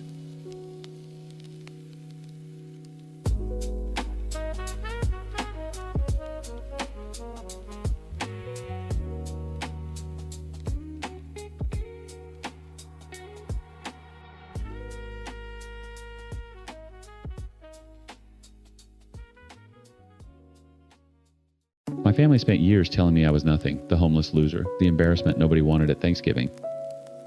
Funny how that works, because now every single one of them needs something from the house they tried to steal from me. So here's what happened. My golden child brother's scheming wife orchestrated a campaign to literally take my home, got publicly humiliated at Christmas, then got arrested for assault after a DNA test revealed she'd been sleeping with some bronze-tongued lout the entire marriage. And somehow she showed up at my doorstep blaming ME for ruining her life, all caught on camera. I'm a guy in my early 30s just trying to live in peace. My brother Dan married Vanessa, a woman whose entire personality was extracting resources from other people. My mom Lorraine is the classic keep the peace at any cost type. And my dad, Gerald, he's the silent patriarch who enabled all of it for decades. This is how it all finally came crashing down. After the Christmas party blow-up, I did something I should have done years ago. I stopped waiting for the next shoe to drop and started nailing shoes to the floor. First thing January, I installed cameras. Ring doorbell on the front, 2 Wise cams covering the driveway and back porch, and a blink system inside the garage. Cost me maybe $400 total. Best money I ever spent, though I didn't know that yet. Second thing, I rented out the 2 spare bedrooms. My buddy Marcus from the warehouse took one. A guy named Theo, who I'd known since community college, took the other. $300 a month each, utilities included. Not a fortune, but it covered the property taxes and then some. For the first time in my adult life, I had a financial cushion that wasn't made of anxiety. Third thing, I changed the locks. Again, the house was mine. Fully mine. I had the deed, the mortgage was current, and every legal challenge Vanessa had tried to mount during her campaign to steal it had been swatted down like a mosquito at a barbecue. But owning something and feeling safe in it are 2 different animals. I was learning to close the gap. Of course, peace was a language my family had never learned to speak. Lorraine called on a Tuesday evening. I remember because I was making chili, and Marcus was arguing with Theo about whether cornbread needed sugar. Sweetheart, she started, and I could already hear the script loading behind her eyes. I was just thinking, Dan and the boys are still in that tiny apartment, and you got those extra rooms, and it just seems like those rooms should have gone to family. To Dan's family. Those boys need space. And you're renting to strangers when your own nephews. Marcus and Theo aren't strangers. They're my friends. They pay rent. They help maintain the property. But times Dan's children, asterisk. Dan's children have a father who can figure out their living situation. Like I figured out mine when I was sleeping in my car and nobody in this family answered the phone. Silence. The kind that has weight. That's not fair, she whispered. No, I said. It wasn't. I hung up. The chili came out great. For a few months, things were almost quiet. Vanessa was living with her parents, and from what filtered back through Lorraine's guilt-laced updates, it wasn't going well. She was forced to work in their family business, some kind of commercial cleaning outfit, because Dan had cut off access to his bank accounts entirely. She'd already maxed out every credit card he'd previously given her. She griped constantly about having to work for her parents despite having a college degree, but honestly, they were probably the only ones who'd employ her. She had a criminal record now courtesy of the Christmas incident and a decade-long gap in her resume that screamed, I married someone and made extracting his resources my full-time career. I'd heard from Dan that her parents were severely disappointed in her as well, but that was just a rumor. They could be just as bad as her for all I know. Either way, the crap show of a divorce was grinding forward at the speed of bureaucracy, and I was content to watch from a distance. Then Dan started paying attention. He told me later. It was a Sunday morning. He had the boys for the weekend, his eldest, who was 7, and the baby, who was nearly 2. He was spooning oatmeal into the toddler's mouth when the morning light hit the kid's hair at a certain angle. Lighter than Dan's. Lighter than anyone's in our family. Curly in a way that didn't trace back to any branch of the family tree he could identify. He said the spoon just stopped midair. Dan was never the sharpest, but he wasn't stupid. Blinded, maybe. Vanessa had kept him in a fog for years, a carefully maintained atmosphere of guilt, obligation, and just enough affection to keep him compliant. But the fog was lifting, and what he saw underneath made his hands shake. He didn't confront her. Not yet. Instead, he did something methodical and completely unlike the Dan I'd grown up with. He ordered a DNA test kit, then another from a different company because he wanted to be sure. He pulled phone records. He cross-referenced bank statements, cash withdrawals that didn't correspond to any household expense, hotel charges, in towns where neither of them had business. And the texts. God, the texts. Vanessa had been sloppy, or maybe she just never imagined Dan would look. Messages to a man Dan eventually identified as a smooth-talking regional sales rep in his early 40s. The kind of guy who wore too much cologne and called every woman gorgeous. The bronze-tongued lout, as I'd later come to think of him. He was nowhere near hot enough to be a trophy wife's secret lover, which somehow made it worse. Vanessa had risked everything, her marriage, her children's stability, her meal ticket, for times that asterisk. Both DNA tests came back the same. The baby wasn't Dan's. Dan drove to our parents' house on a Saturday afternoon. He walked in with a manila folder thick enough to choke on. Gerald was in his recliner. Lorraine was watering her African violets. He set the folder on the kitchen table, opened it, and said, I need you both to see this before I do what I'm about to do. Lorraine read the first page and sat down so hard she missed the chair. What happened next? The confrontation with Vanessa, the violence, the arrest, and the night. She showed up at my door screaming that I destroyed her life. That's where everything detonated. And every second of it was caught on camera. Dan confronted Vanessa the following Tuesday. He did it at our parents' house, which in retrospect was either brave or insane. He'd called her under the pretense of discussing custody scheduling. She arrived 20 minutes late, wearing sunglasses indoors, already irritated that she'd had to drive across town. Dan was sitting at the kitchen table with the folder still open. Gerald stood near the doorway. Lorraine was in the kitchen gripping a dish towel like a rosary. From what Dan and Gerald both told me separately, unprompted, matching in every detail, Vanessa's face went through about 6 expressions in 2 seconds when she saw the DNA results. Confusion, recognition, calculation, and then rage. She didn't deny it. That's the part that still gets me. She didn't even try. She went straight to justification. You were never enough, she said. You were never going to be enough. Then she lunged. She scratched Dan across the neck hard enough to draw blood. When Gerald stepped in to separate them, she caught him across the cheek. And when her eldest, 7 years old, standing in the hallway because nobody had thought to keep him away, started crying and grabbed at her leg, she shoved him so hard he hit the door frame and came away with a black eye that would take 2 weeks to fade. Lorraine called the police. For once in her life, she didn't hesitate. Vanessa was arrested in my parents' driveway, screaming that Dan had set her up, that the tests were fake, that this was all a conspiracy orchestrated by me, the brother-in-law she'd spent years dismissing as worthless. The officers were patient. The handcuffs were not. Her parents bailed her out within 6 hours. 4 hours after that, she was on my porch. I was in the kitchen cleaning up after dinner when the Ring doorbell lit up my phone. I saw her face in the fisheye lens, mascara-streaked hair, wild jaw, set in that particular way that meant she'd rehearsed whatever she was about to say, but would abandon the script within 10 seconds. I opened the door, but stayed behind the threshold. You did this, she said. Her voice was hoarse. You poisoned Dan against me. You poisoned this whole family against me because you couldn't stand that I had what you never... Vanessa, you need to leave.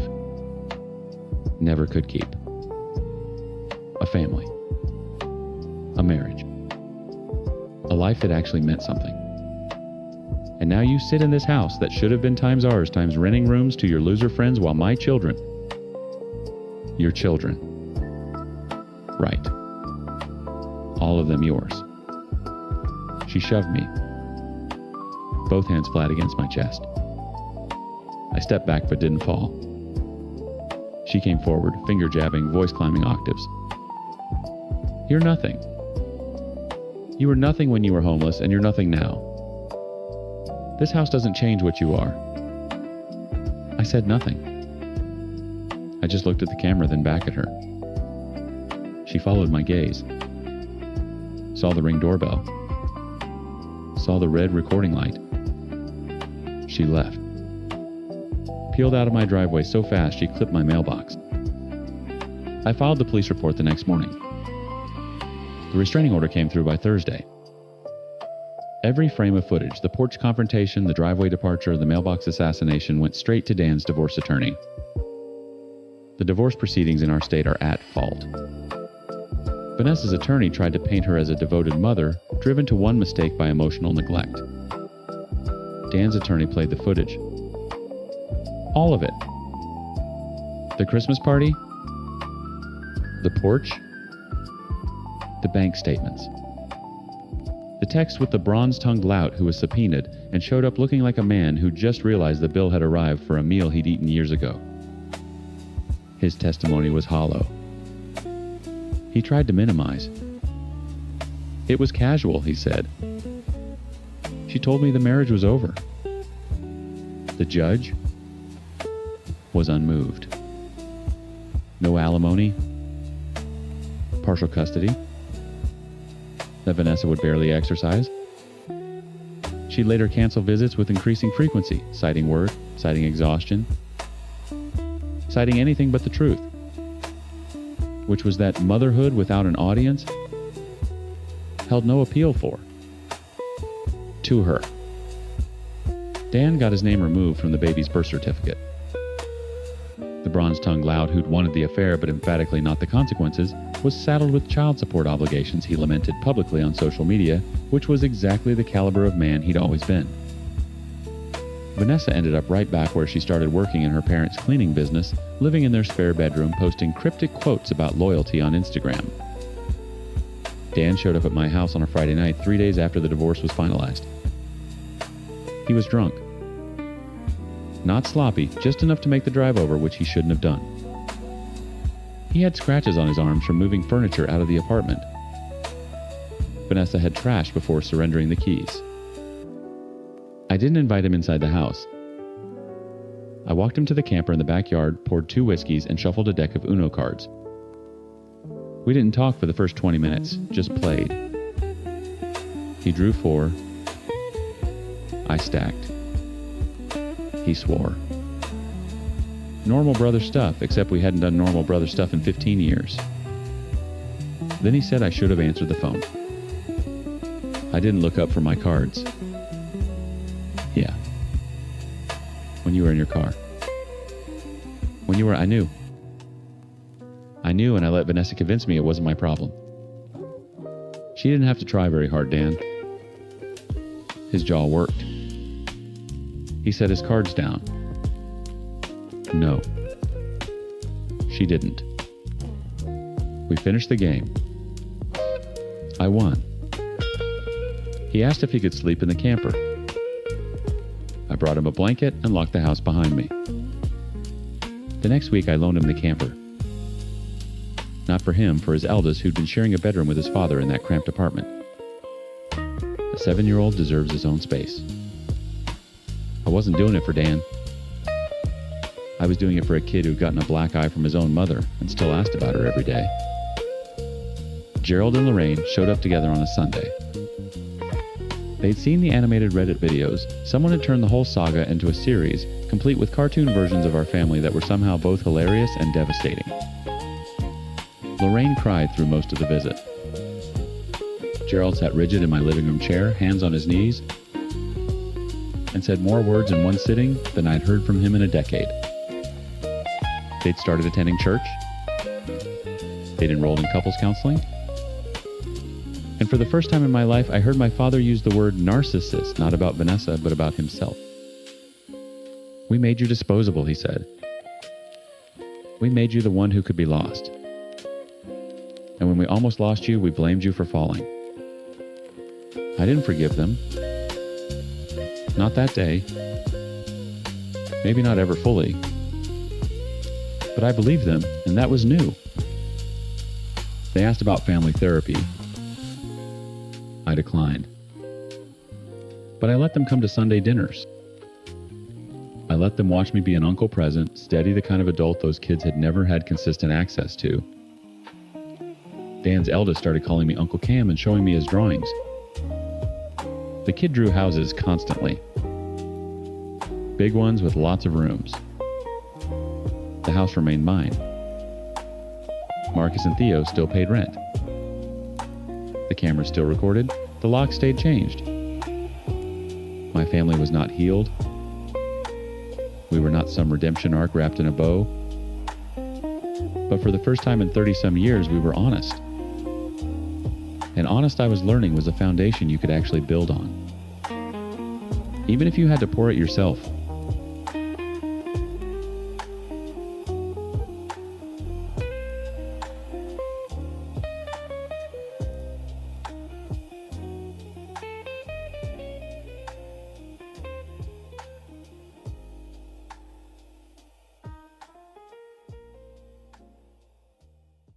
My husband thinks I don't see the way he looks at me anymore. He's wrong. I see everything. I see the way his eyes skim over me instead of settling. I see the quick, tight smile he gives me when I get dressed. A smile that says, "Good effort," instead of, "You're beautiful." Most of all, I see the way he looks at his sister and then back at me. It's in that split-second comparison that I feel myself disappear. We had our babies around the same time. Our beautiful, perfect daughter arrived in March, and his sister's little boy came in April. I'm 38. This was my miracle baby, the one I'd waited my whole life for. His sister is 21. For her, it was an oops, but a happy one, of course, because her life is one long, happy accident. And that's where the problem started. She didn't just bounce back. It's like the baby was never there. A flat stomach, tiny waist, not a single stretch mark. She paraded around in a crop top at the family barbecue 6 weeks postpartum. 6 weeks. I was still wearing adult diapers and wincing every time I sat down. My husband Mark started getting obsessed. He'd scroll through her Instagram showing me pictures. "Look at Chloe, isn't she amazing?" he'd say.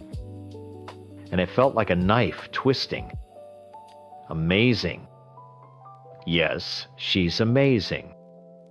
It's also amazing what you can achieve when your parents pay for a full-time nanny, a personal chef who specializes in postpartum nutrition, and a trainer who comes to your house 3 times a week. I don't have any of that. I have a baby who won't sleep unless she's on my chest. A C-section scar that still aches and a hunger that feels like a black hole in my stomach from breastfeeding around the clock. The worst part is I gave him the ammunition he's using against me now. One night I broke down. I was exhausted hormonal, and I just spent 10 minutes trying to zip up a pair of my old jeans and failing. I was looking at a picture Chloe had posted, a selfie in a bikini, and the comments were all fire emojis and people saying, "I wish I looked like you." I was crying, and I whispered to Mark, "I'd do anything to look like her. I just want to feel like myself again." I wanted him to hold me. I wanted him to say, "You're beautiful, you just had a baby. Be kind to yourself." I wanted him to see times me, times his wife, the mother of his child who was hurting. Instead, his eyes lit up. He saw a problem to be solved. And apparently, I was the problem. He went into what I call his fix-it mode. The next day he called Chloe. I heard him on the phone taking notes. So no carbs at all, okay. And processed foods, got it. Lots of vegetables. He came into the living room looking like he'd discovered the cure for cancer. "I've got the plan," he announced proudly. "We're going to do this. I'm going to help you." His help was a new kind of hell. He started watching everything I ate. If I reached for a cracker, he'd say, "Is that on Chloe's plan?" He'd make these huge, disgusting vegetable smoothies for breakfast that I had to choke down. He threw out the granola bars I kept by the bed for middle-of-the-night feeding sessions because they had too much sugar. My own home started to feel like a fat camp run by a drill sergeant who used to love me. I tried to explain to him that I'm breastfeeding, that I'm hungry all the time. I need calories. I need energy. I can't live on steamed kale and grilled chicken. He just waved it off. "Chloe's breastfeeding too, and she's not eating junk," he said. I wanted to scream that Chloe also gets 8 hours of uninterrupted sleep and has someone else cook her perfectly balanced, calorie-dense, and nutritious meals. I just get whatever I can grab with one hand while holding a screaming baby. Yesterday was the breaking point. He told me he'd take care of the groceries from now on to remove the temptation. I knew what that meant. Our fridge would become a green and beige prison of health foods I didn't have the time or energy to cook. So while he was at the gym, I took the baby and I went to the store myself. It felt like an act of rebellion. I bought the things that felt like home. a loaf of sourdough bread for toast in the morning, a box of pasta, and a jar of sauce for a 10-minute dinner. I even bought a bag of chocolate-covered pretzels, my one weakness. I wasn't planning on eating the whole bag. I just wanted to know it was there. I wanted one thing in my life that was just for me. One little piece of comfort that wasn't up for debate. I came home and hid the pretzels in the back of the pantry. I left the other groceries on the counter and went to put the baby down for her nap. She actually went down without a fight for once. It felt like a sign. A small victory. I walked back to the kitchen, my mouth already watering for a piece of toast, thick with butter. It was the only thing I'd been looking forward to all day. The first thing I noticed was the smell. A weird, savory, boiling vegetable smell. Mark was standing at the stove, stirring a big pot, his back to me. He was in his workout clothes, sweat still glistening on his neck. He turned around and gave me that bright problem solver smile. "Hey, honey. Just making us a healthy soup for dinner?" My eyes went to the counter where I'd left the grocery bag. It was gone. All of it. The bread, the pasta, the sauce. A cold dread started to creep up my spine. I walked over to the pantry and opened it. I pushed aside the quinoa and the cans of chickpeas. The back of the shelf was empty. My pretzels were gone too. I stood there for a moment, the pantry door open, just staring at the empty space where my little bit of happiness used to be. I took a slow breath and turned around to face him.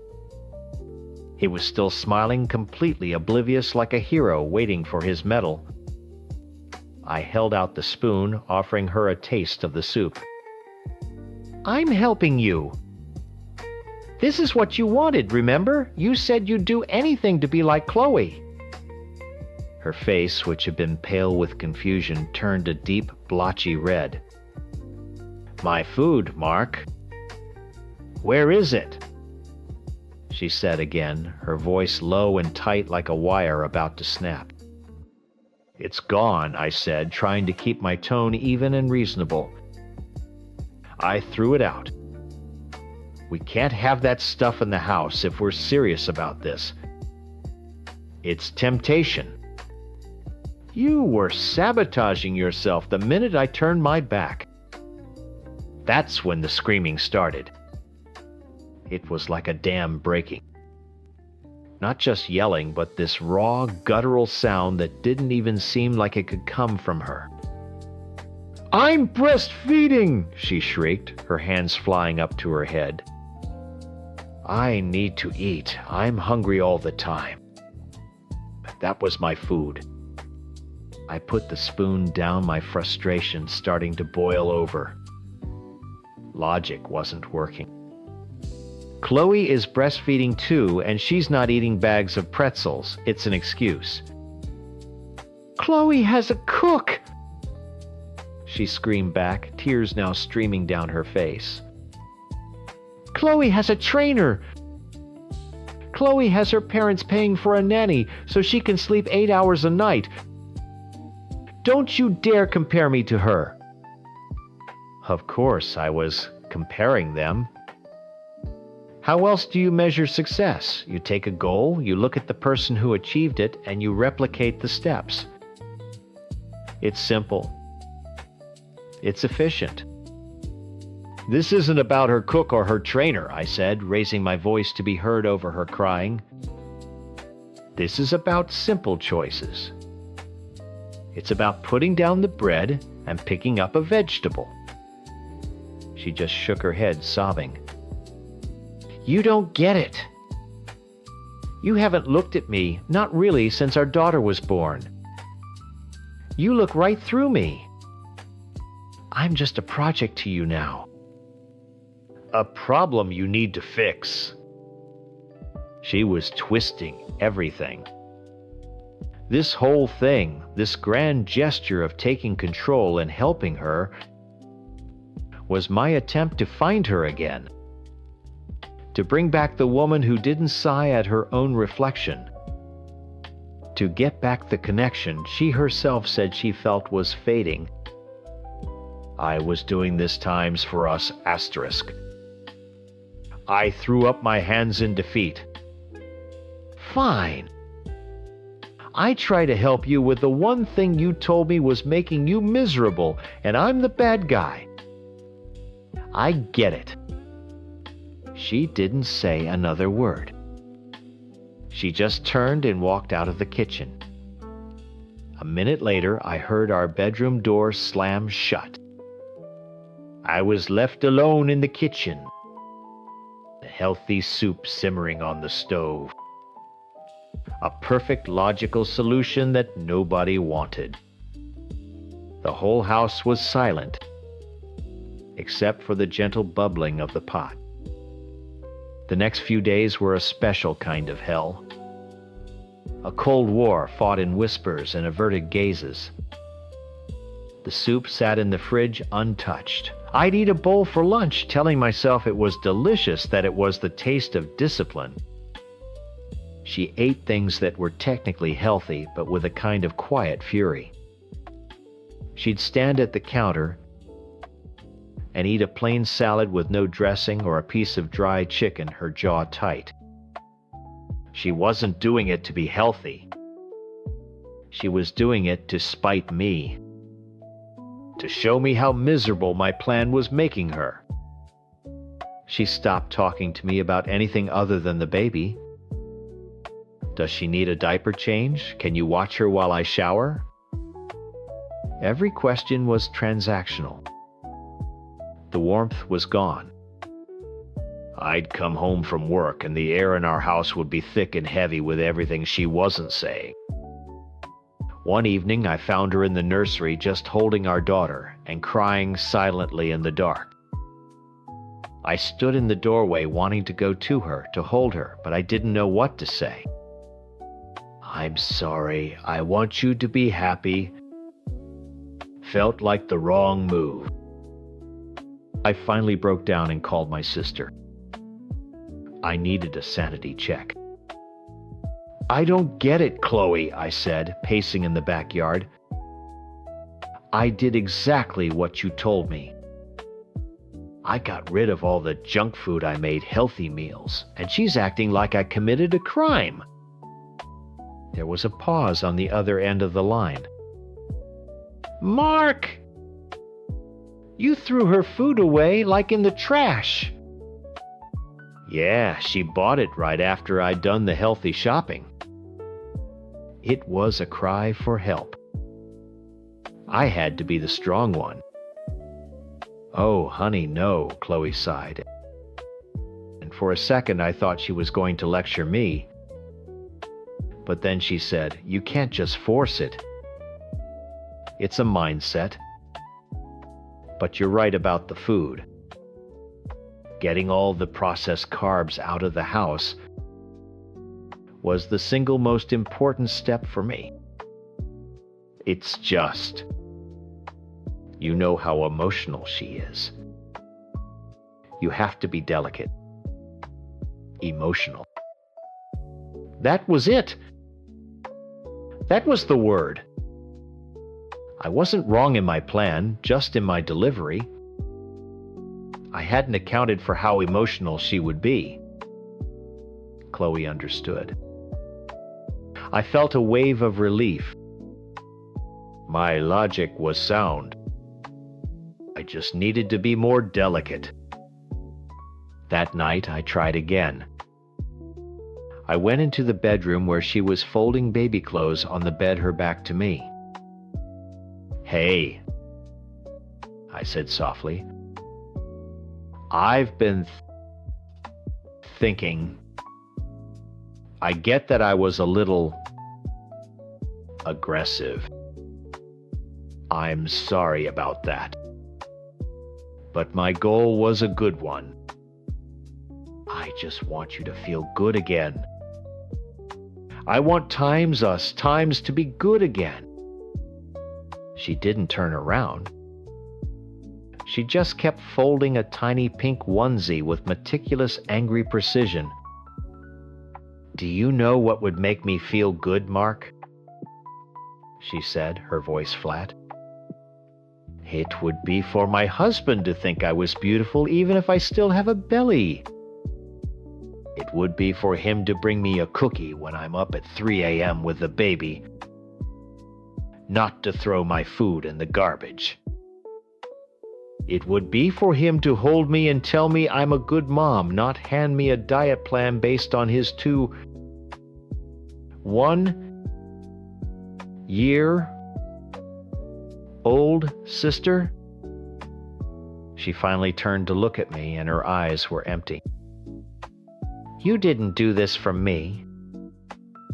You did this for you.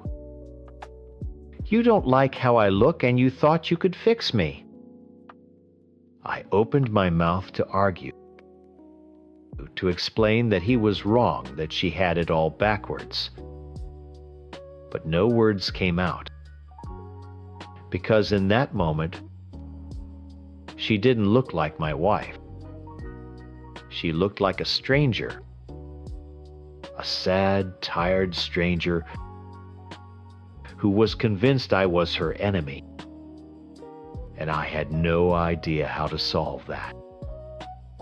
I had the blueprint, the plan, the perfect solution, and she just refused to see it. What are you supposed to do when someone you love doesn't want to be fixed? People see my son's life now, the big house in Europe, the money, and they hear his story, his version of it. They call my husband and me monsters. They say we abandoned him when he needed us most. But they don't know the truth. They don't understand what it means to build a family, not just with feelings, but with sweat and sense. I am his mother. I am the one who is ashamed, and it is time for my side to be heard. My husband and I are not flashy people. We worked good, steady jobs our entire lives. We saved. We planned. We had 2 sons to think about, and our own old age. You don't get to be our age by throwing caution to the wind every time there's a crisis. You build a foundation brick by brick so the whole house doesn't collapse when a storm comes. We taught our boys this. We taught them that life is hard and you have to be practical. We didn't raise them to be emotional. We raised them to be survivors. Then my grandson, Nick, was born. His heart was broken from the very start. It was a terrible, terrible thing. My son's son was a mess. I understand that. He was a young father, scared out of his mind. But his fear made him blind. He found this surgery in another country that cost a fortune, an amount of money I couldn't even imagine. He came to us, his eyes wild, and asked us to give him everything we had. He saw our savings, the nest egg we had spent 30 years building, and thought it was his for the taking. He didn't think about his brother, whose future was also tied up in that money. He didn't think about us and what would happen to us if we were left with nothing in our old age. He only saw his own pain. We couldn't risk the entire family's security on what felt like a desperate gamble. His wife's parents, they were different. They were always more dramatic. They sold their apartment, their only home, for $35,000. It was a crazy, reckless thing to do, leaving their whole future up to fate. We talked about it, my husband and I, and we decided to do what was responsible. We gave him $100. It wasn't about the amount. It was a gesture. It was to say, "We are with you, we are praying for you, but we cannot set our own house on fire to keep you warm."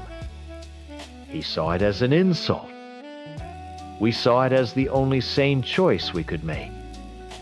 I know the years after were difficult for him. He talks about it now like we turned our backs on him, but we saw him becoming the man we raised him to be. He worked hard. He found a way. He succeeded beyond our wildest dreams. When we heard he'd become a millionaire, we were so proud. My husband and I looked at each other, and we thought, finally, he gets it. The family is strong.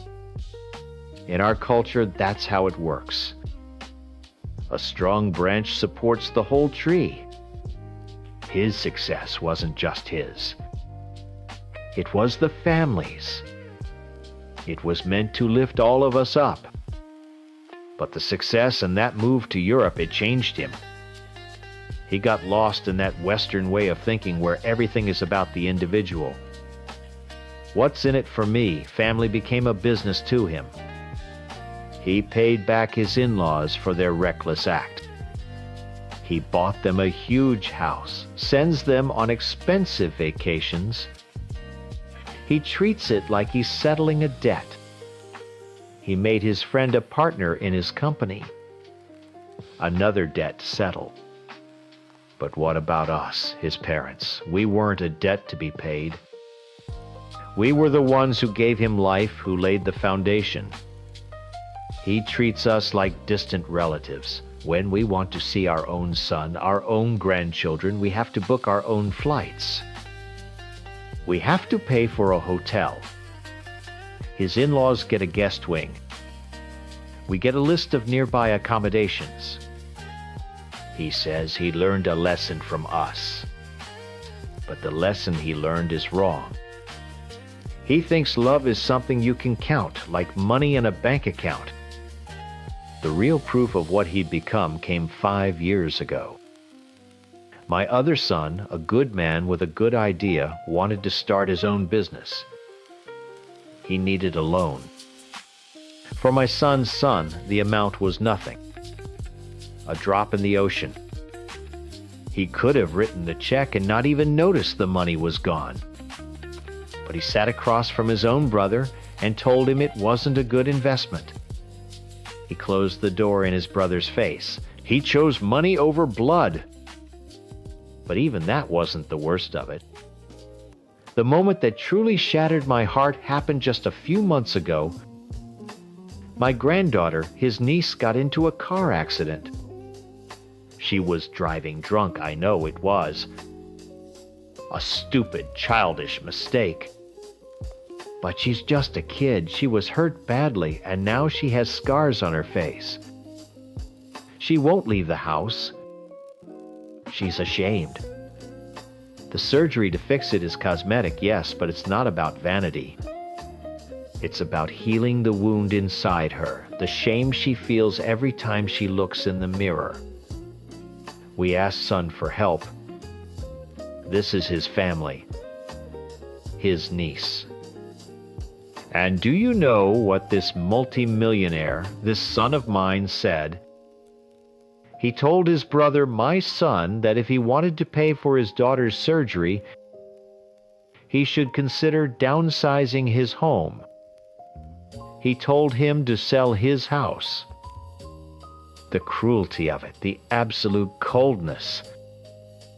To tell his own brother to give up his family's security, the very thing we taught them to protect. Above all else, for something he could pay for with the change in his pocket. That was the moment I knew I had lost him.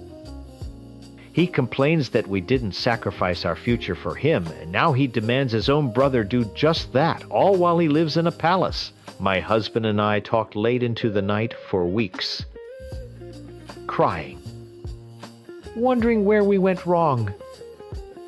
How did our son become this cold, calculating stranger? We are the villains in his story, but we are the ones with broken hearts.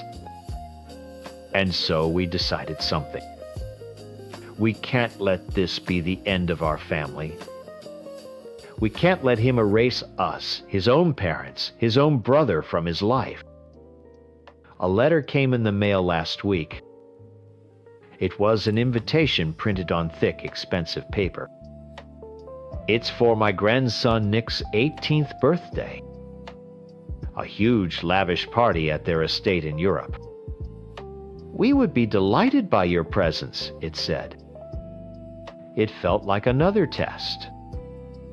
Another way to make us pay our own way to be reminded of how little we matter. But this time, we aren't just going to visit. We're going to do something more.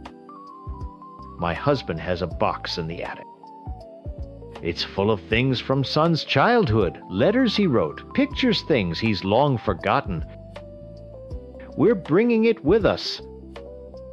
And we bought one-way tickets. The flight over the ocean felt endless. My husband slept most of the way, his head resting against the cold window, but I couldn't close my eyes. I just stared out into the darkness, the heavy box of memories resting on my lap. Every photo, every clumsy drawing from kindergarten, every report card felt like a piece of evidence. This was the boy we raised. This was the son we knew. I had to believe that boy was still in there somewhere, buried under all that money and European strangeness. His house wasn't a house. It was a palace. A stone monstrosity with a garden so big you could get lost in it.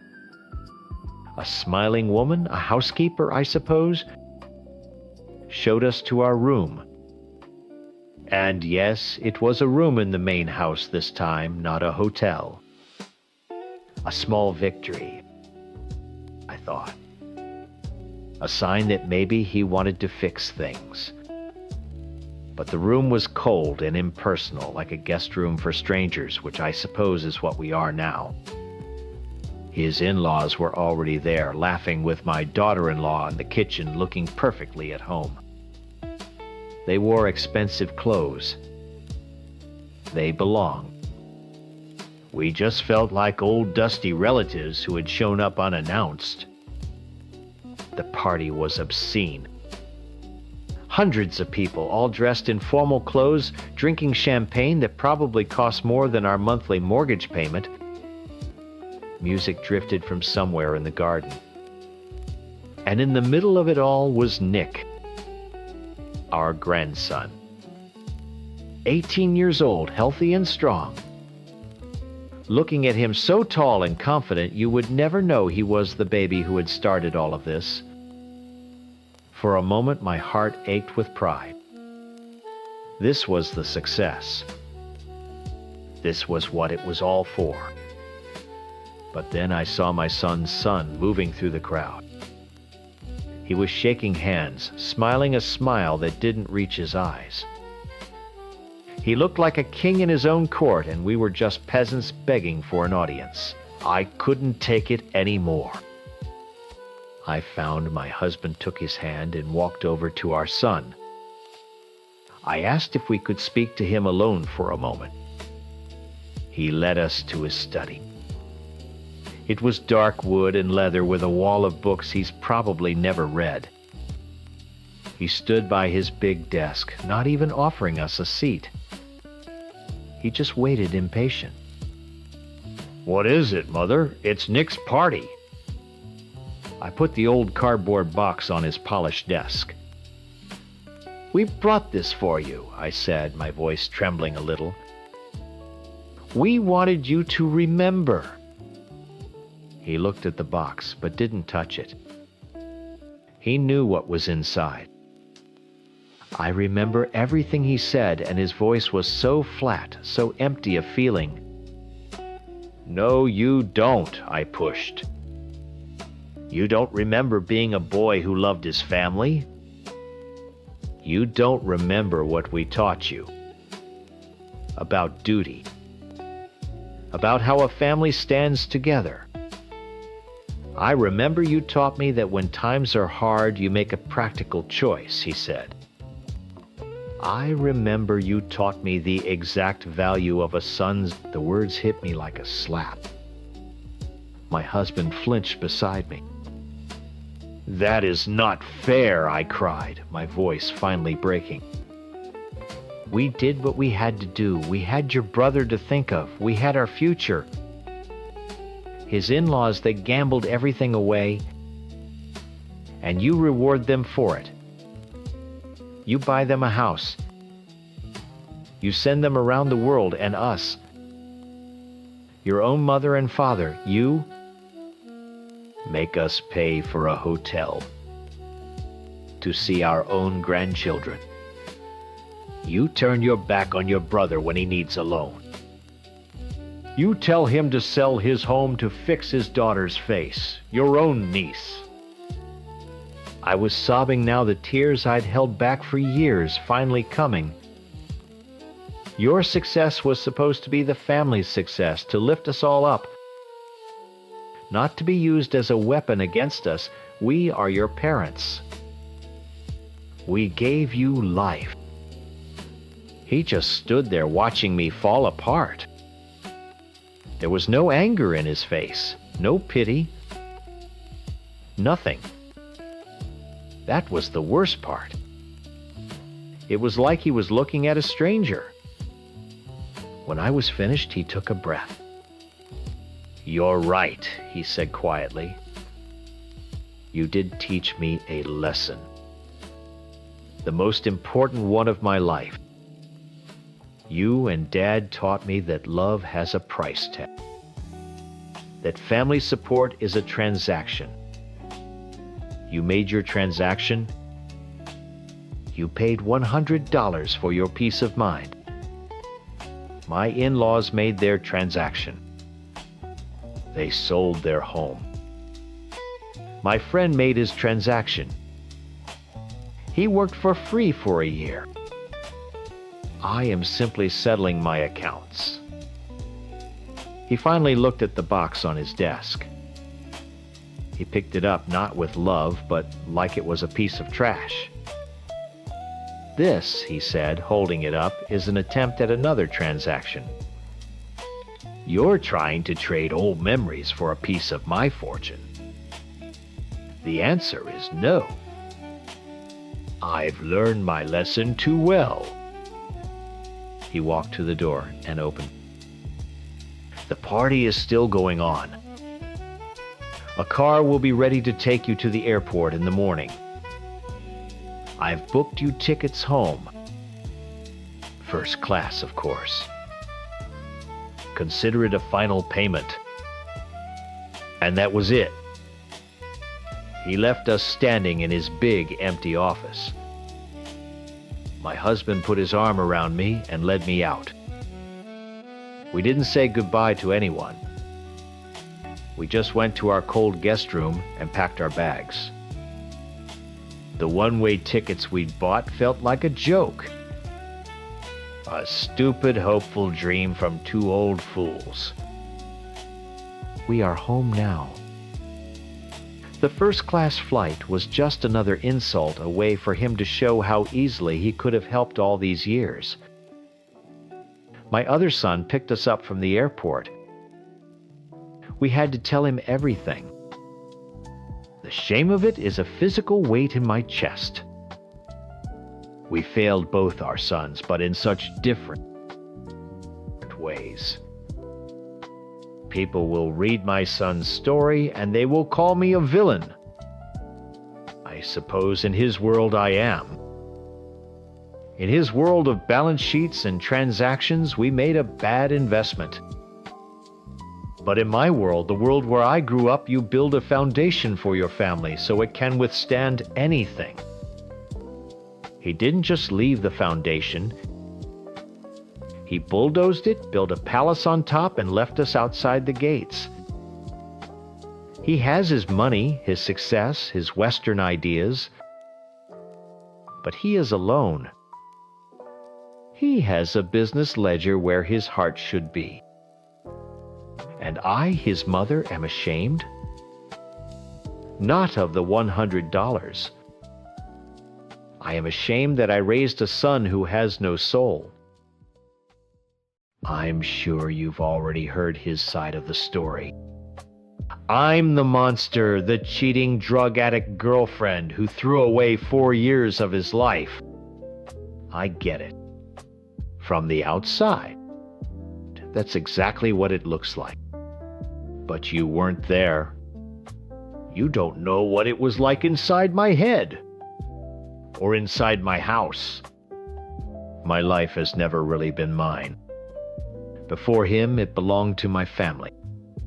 My world was the space between 4 walls, and those walls were always screaming. My mother's voice sharp and angry, cutting me down for things I didn't do. My brother's fist teaching me to flinch whenever a hand was raised too quickly.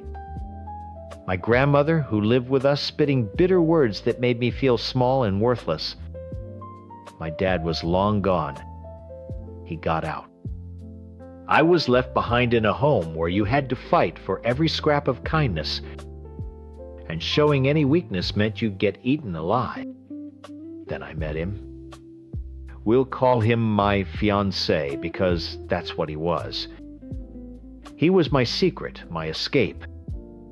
He lived thousands of miles away in another country, but his voice on the phone was my only way out. For 4 years, he was my future. He promised me everything I ever wanted. Quiet home, a family, a baby, a life where I didn't have to be scared all the time. He was going to save me. But promises are just words. And over time, his words started to change. The man who was supposed to be my savior started acting like another guard. My only window to the outside world started to feel like a one-way mirror with him always watching. He didn't like me having female friends. He said they were a bad influence. He didn't want me going to parties or even small get-togethers. My life, every tiny piece of it had to be approved by him. The sweet, caring boy I fell for was slowly replaced by a cold, controlling man on the other end of the line. I was still stuck. Still in that horrible house, still getting screamed at, still feeling trapped. And my escape plan, my fiancé, seemed to be in no hurry to actually get me out. I'd ask him begging, when can I come to you? Let's just set a date, something for me to look forward to. Every single time he'd shut me down. He'd say we weren't ready, that it wasn't the right time, that I needed to be patient. Patient. I was serving a life sentence and he was telling me to just wait in my cell quietly until he decided it was time to unlock the door. He wasn't saving me anymore. He was just controlling me while I rotted. By the summer of 2020, I couldn't breathe. I was completely broken. I needed money to feel like I had some power. But more than that, I needed a reason to leave the house for a few hours a day. There was a greenhouse nearby that was hiring. It was perfect. When I told him about it, he said no. Flat out, he forbade me from taking the job. He went on a rant about how places like that were full of gangs and drugs. It was insane. He was worried about strangers hurting me when my own family was destroying me every single day. For the first time in our relationship, I said no back to him. I took the job. It was the first real decision I had made for myself in years, and it felt terrifying and amazing all at once. And that's where I met Tony. Tony wasn't a promise. He wasn't a plan for the future. He was just there. He worked with me, and he saw me. Not the sad girl on the phone he had to fix, but the actual person standing in front of him. He was funny. He made me laugh, a real laugh. Not the fake one I used with my family. When my fiancé's calls became interrogations. Who were you with today? What did you do? Why didn't you answer my text right away? Tony would just ask how my day was. He listened.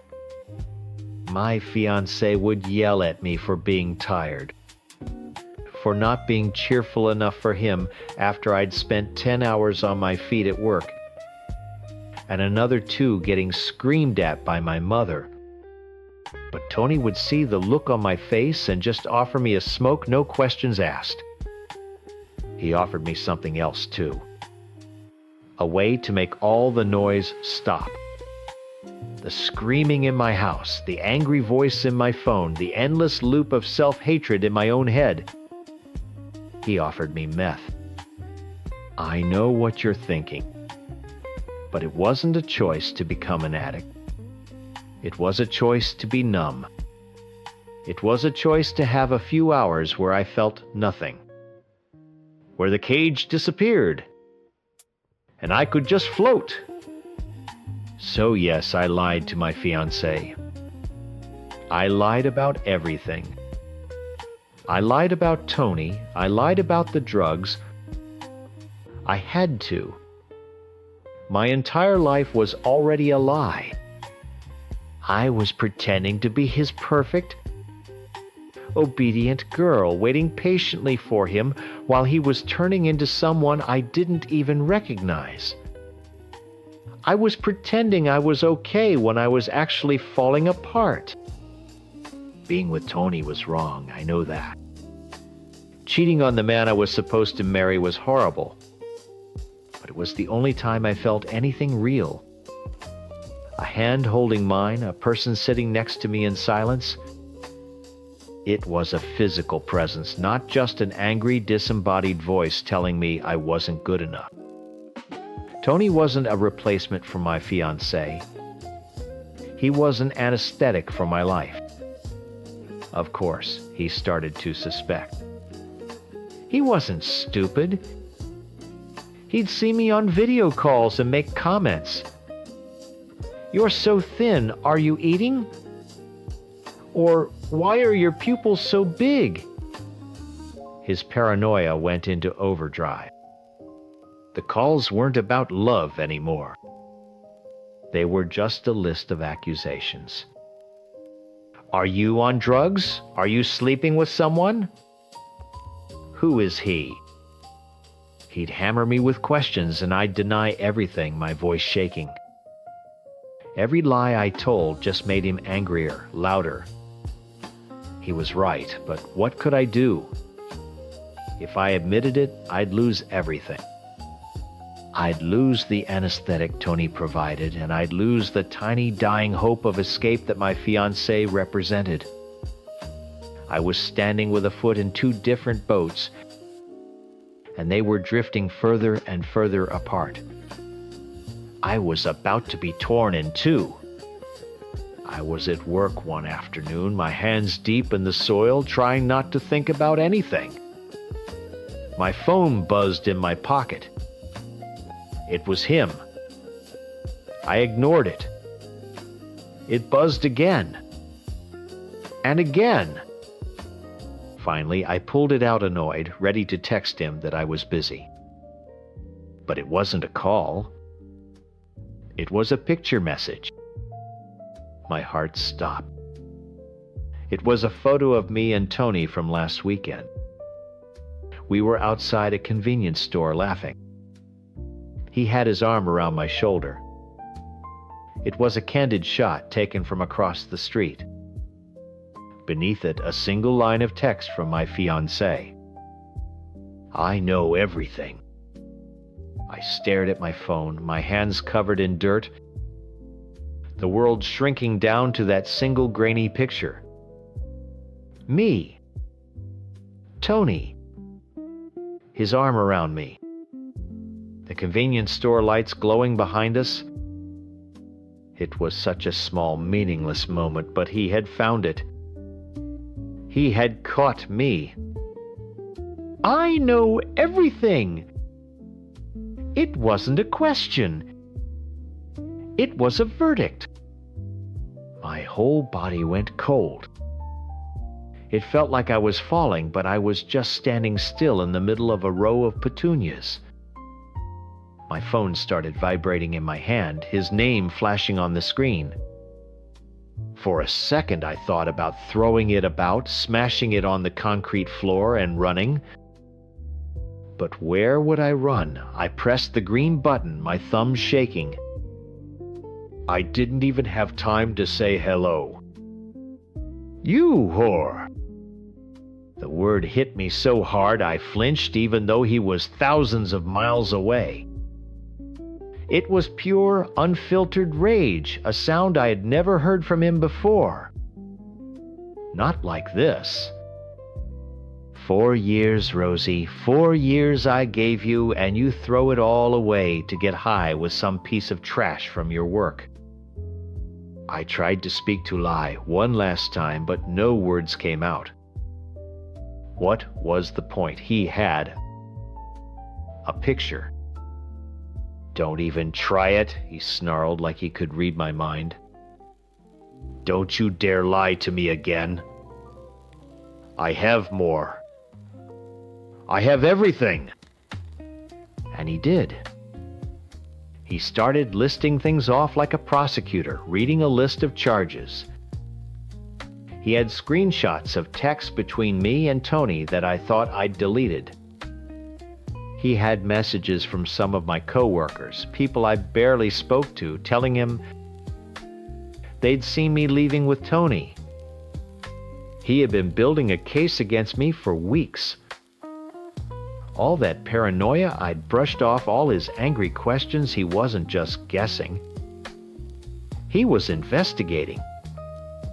My fiancée had become a spy. The person who was supposed to be my partner was treating me like an enemy. And the drugs, he screamed. You look like a skeleton. You think I couldn't see it the way your eyes looked. You're a fucking meth head, Rosie, a junkie. I sank to my knees on the greenhouse floor, the rough plastic cutting into my jeans. Tears were streaming down my face, but I was silent. Every horrible thing he was saying was true. What could I say? Yes, I'm a junkie, but it's only because I couldn't stand the life you left me in anymore. He wouldn't have heard that. All he heard was betrayal. I was juggling two worlds, and they had just collided and exploded. There was a moment in the middle of his yelling where I thought about the baby. The one he'd promised me for years. A desperate, ugly thought flashed through my mind. Times. What if I told him I was pregnant times? Would that fix it? Would it force him to choose me, to save me? But the thought was gone as quickly as it came. It was pathetic. A lie like that wouldn't fix anything. It would just be a bigger, more horrible cage for all of us. The fight must have lasted an hour, but it felt like a lifetime. By the end, his anger was gone, replaced by something much worse, cold, dead silence. We're done, he said, his voice flat. It's over. Don't ever contact me again. Then he hung up. The silence that followed was louder than his screaming. I just knelt there in the dirt, holding a dead phone. My escape plan was gone. My anesthetic was exposed. I had nothing. I was just the monster he said I was. That was December 30th. I somehow finished my shift, my body moving on autopilot while my mind was just white noise. When I got home, my mother started on me right away, yelling about me being late about the dirt on my clothes. Usually I'd fight back or cry or just shrink into myself. But this time I just walked past her, went to my room and shut the door. Her words couldn't touch me anymore. None of it could. I was already at the bottom. The next day I told Tony. I sat in his beat-up car during our lunch break and told him everything. That my fiancée knew that we were over, that I was a cheating drug addict monster. I expected him to laugh, or get weird, or just not care. But he didn't. He just listened, took a long drag from his cigarette, and blew the smoke out the window. "Well," he said, flicking the ash, "you can't stay in that house. It's killing you." He looked at me, his eyes clear for once.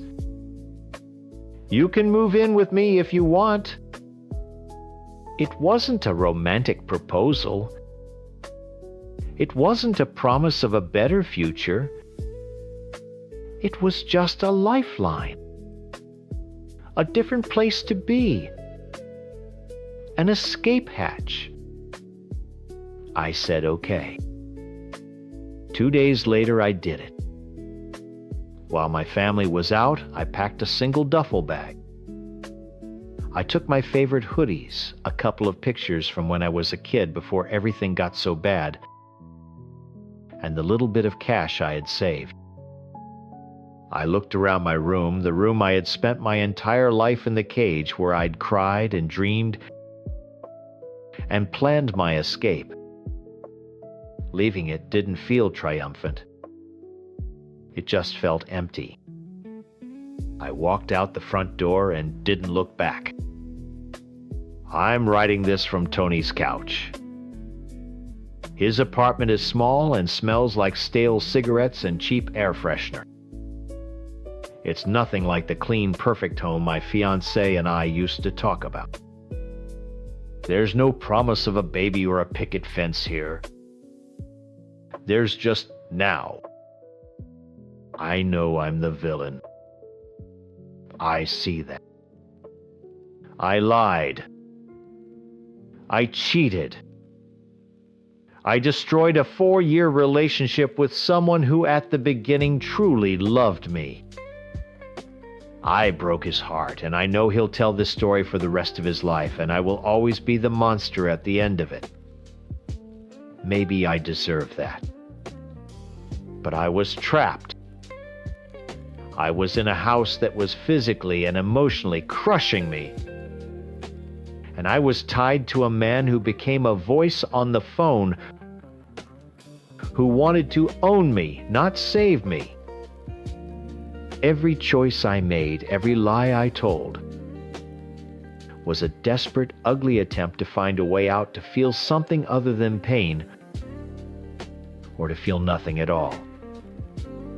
I wasn't trying to ruin his life. I was just trying to survive mine.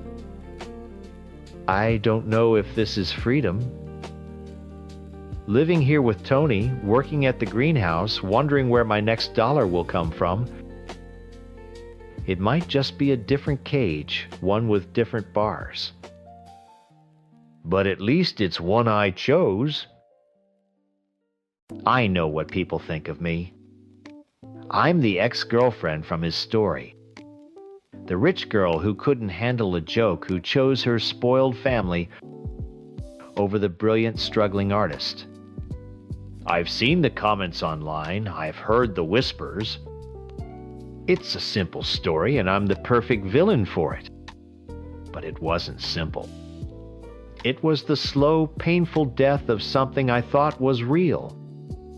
When I met him, my life felt like it was finally in color. I work in marketing, a job my parents were proud of.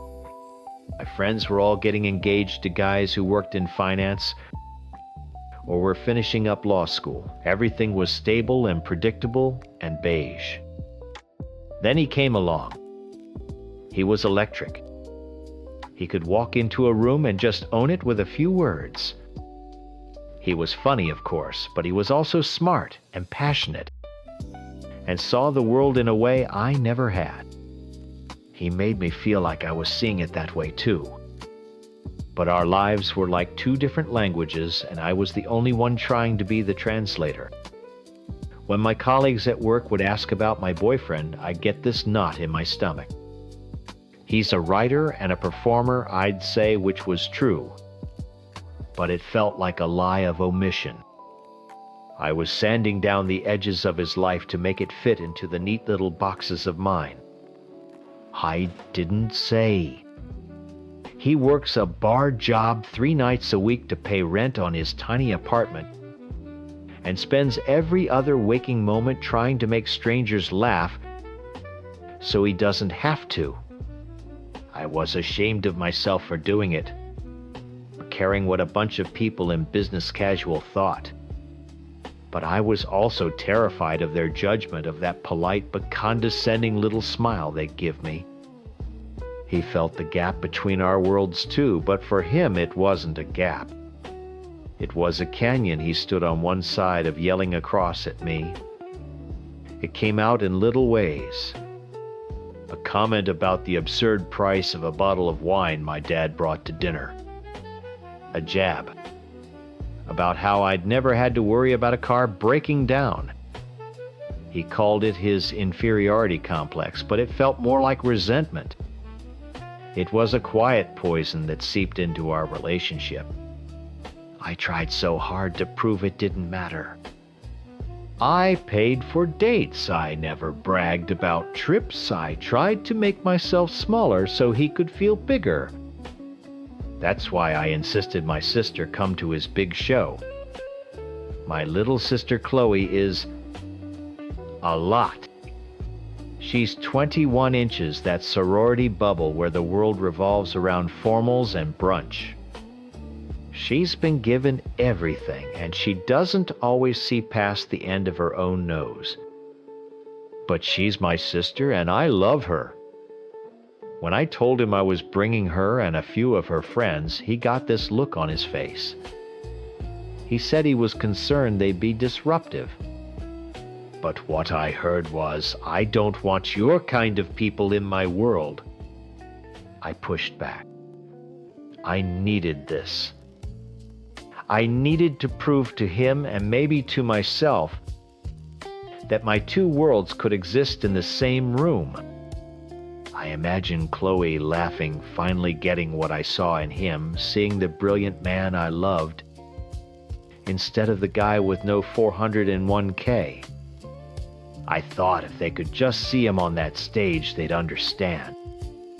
I was so desperate to build a bridge over that canyon. I had no idea he was about to blow it up with dynamite. The night of the show, I felt like I was going to be sick. The club was packed. This was a huge deal for him, a showcase that could lead to bigger things. Chloe and her friends showed up late already, a little drunk and loud. During the opening act, they started whispering about the comedian's outfit. I felt a hot wave of shame wash over me. I shushed them, but it was like trying to herd cats. He was standing in the wings and he shot me a look. It wasn't an angry look. It was worse. It was a look that said, "I told you so." Then it was his turn. He walked on stage, and for the first 10 minutes, he was magic. The crowd was roaring. I felt my shoulders relax. I looked over at Chloe, and she was actually laughing. For a second, I let myself believe it was going to be okay. Then he started a new bit, one I hadn't heard before, about how people who wear North Face jackets in the city are basically admitting they have no personality. I saw Chloe and her friend, both wearing black North Face jackets, glance at each other. They started talking. It wasn't mean or malicious, just the self-absorbed chatter of drunk two 1-year-olds who think they're in their own living room. But in a silent comedy club, it was like a siren. He stopped mid-sentence. The silence was deafening. He looked right at our table. "Everything okay over there? Am I interrupting your book club?" My blood ran cold. The spotlight wasn't on him anymore. It felt like it was on me. He looked at me, a flicker in his eyes, waiting for me to handle it. He wanted me to be his bouncer.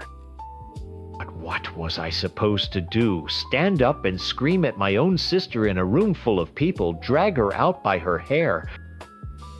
I just froze, trapped between my loyalty to him and my loyalty to my family. And then Chloe, in a moment of drunken stupidity, slurred something back at him.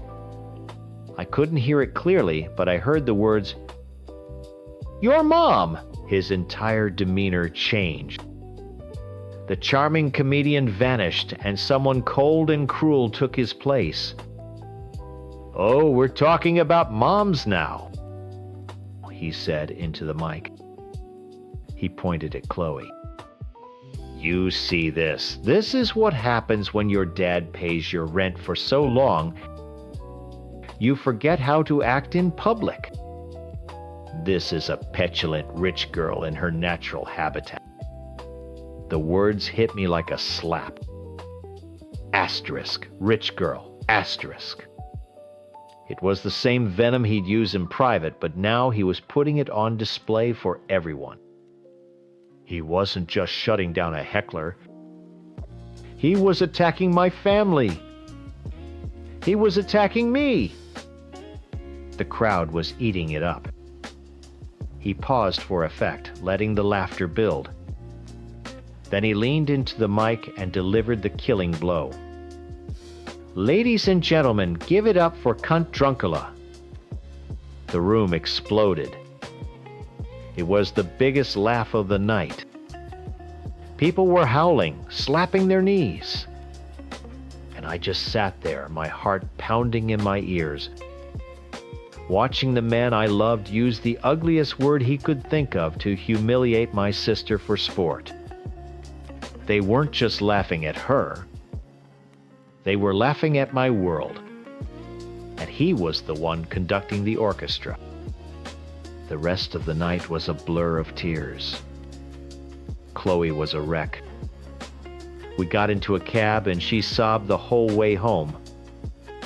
My phone started blowing up with texts from my parents. My mom was trying to get the story, and my dad was just sending me messages in all caps, furious. He's the calmest man I know, but all he understood was that the man I brought into our family had publicly called his youngest daughter that word. I finally got home. My dad was pacing in the living room. "Where does he live?" he asked, his voice dangerously low. I tried to calm him down, to tell him I would handle it, but he wasn't listening. He just kept saying, "A man doesn't do that. A man doesn't ever do that." I begged him not to go, not to make it worse, but he just grabbed his car keys and walked out the door. A half hour later, my phone rang. It was him. He wasn't yelling. He just sounded scared. "Sarah?" he said, his voice tight. "Your dad is at my apartment." I dropped the phone and grabbed my keys, my hands shaking so hard I could barely get them in the ignition. My dad, the man who mediates business disputes worth millions without raising his voice, was at my comedian boyfriend's rundown apartment in a bad part of town. This wasn't just a fight anymore. This was a collision.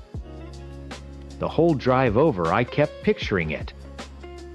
My dad in his perfectly tailored suit, standing in that tiny living room with the second-hand couch and the poster held up with thumbtacks. The two men who represented the two halves of my life ready to tear each other apart. When I got there, the door was open a crack. I pushed it open, and the scene was exactly as I'd imagined, only worse. My dad wasn't yelling. He was just standing there radiating a kind of cold, quiet anger that was so much scarier than shouting. He looked at my boyfriend, who was backed up against his own small kitchen counter, and said, "I don't care what she did. You don't get to use that word on my daughter. Not on my daughter. Not ever." He looked trapped, cornered. He saw me in the doorway, and his eyes were wide with a mix of fear and anger.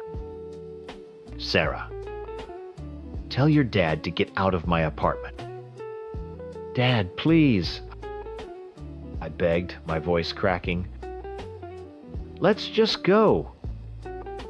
This isn't helping." My dad didn't even look at me. He kept his eyes locked on him. "You're going to apologize to her. Face to face." She heckled me during the most important set of my life. He shot back, his voice finally rising.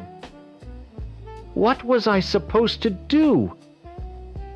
"You were supposed to be a man, my dad," said the words, cutting through the air. "Not a coward who hides behind a microphone." I stepped between them then. I put my hand on my dad's chest. "Dad, please. For me, let's go. We'll sort this out later." For a second, I thought he was going to refuse, but he looked down at me, saw the tears in my eyes, and something in him broke. He gave my boyfriend one last look of pure disgust and walked out. I followed him, not daring to look back. The next couple of days were hell. My dad insisted on a formal meeting, a sit-down. It sounded like a mob movie. I was still clinging to this tiny, stupid sliver of hope that we could fix it. I thought if he could just see how hurt Chloe was, if he could just say the right words, we could rewind. We could go back to before he called her that name. He agreed to the meeting, but his tone was all wrong. He framed it as a professional necessity. "I can't have your dad thinking I'm some monster," he'd said. "It's bad for my image." It was about him. It was always about him. We met at a neutral, sterile restaurant halfway between our two worlds. The four of us slid into a booth, and the silence was so heavy I could barely breathe. Chloe was sitting next to my dad, looking small, and she wouldn't make eye contact with anyone. My dad looked like he was ready for war. And my boyfriend, he looked like a kid who'd been called to the principal's office. After the waitress left, he cleared his throat and started. "Look, Chloe," he said, his eyes on the table. "I'm sorry your feelings got hurt." I felt my dad tense up next to me. He kept going. Asterisk. "But times you can't just yell things at a comedian in the middle of a set. You interrupted my show. I have a right to defend my stage." He was putting the blame on her. I couldn't believe it. He was actually sitting here lecturing my humiliated 1-year-old sister about comedy club etiquette. My dad leaned forward. "We're not talking about your stage. We're talking about the word you used. Do you think that was appropriate?"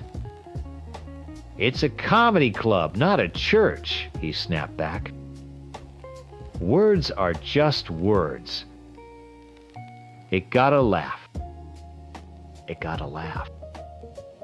My dad repeated, his voice dangerously low. You think that makes it okay? You humiliated her for a laugh. He looked at me then, his eyes pleading. He was looking for his backup, for the translator, for the bridge. He expected me to jump in and defend his art, his process, his world. But I wasn't looking at him. I was looking at my sister, who had started to quietly cry. I was looking at my dad, who was defending our family.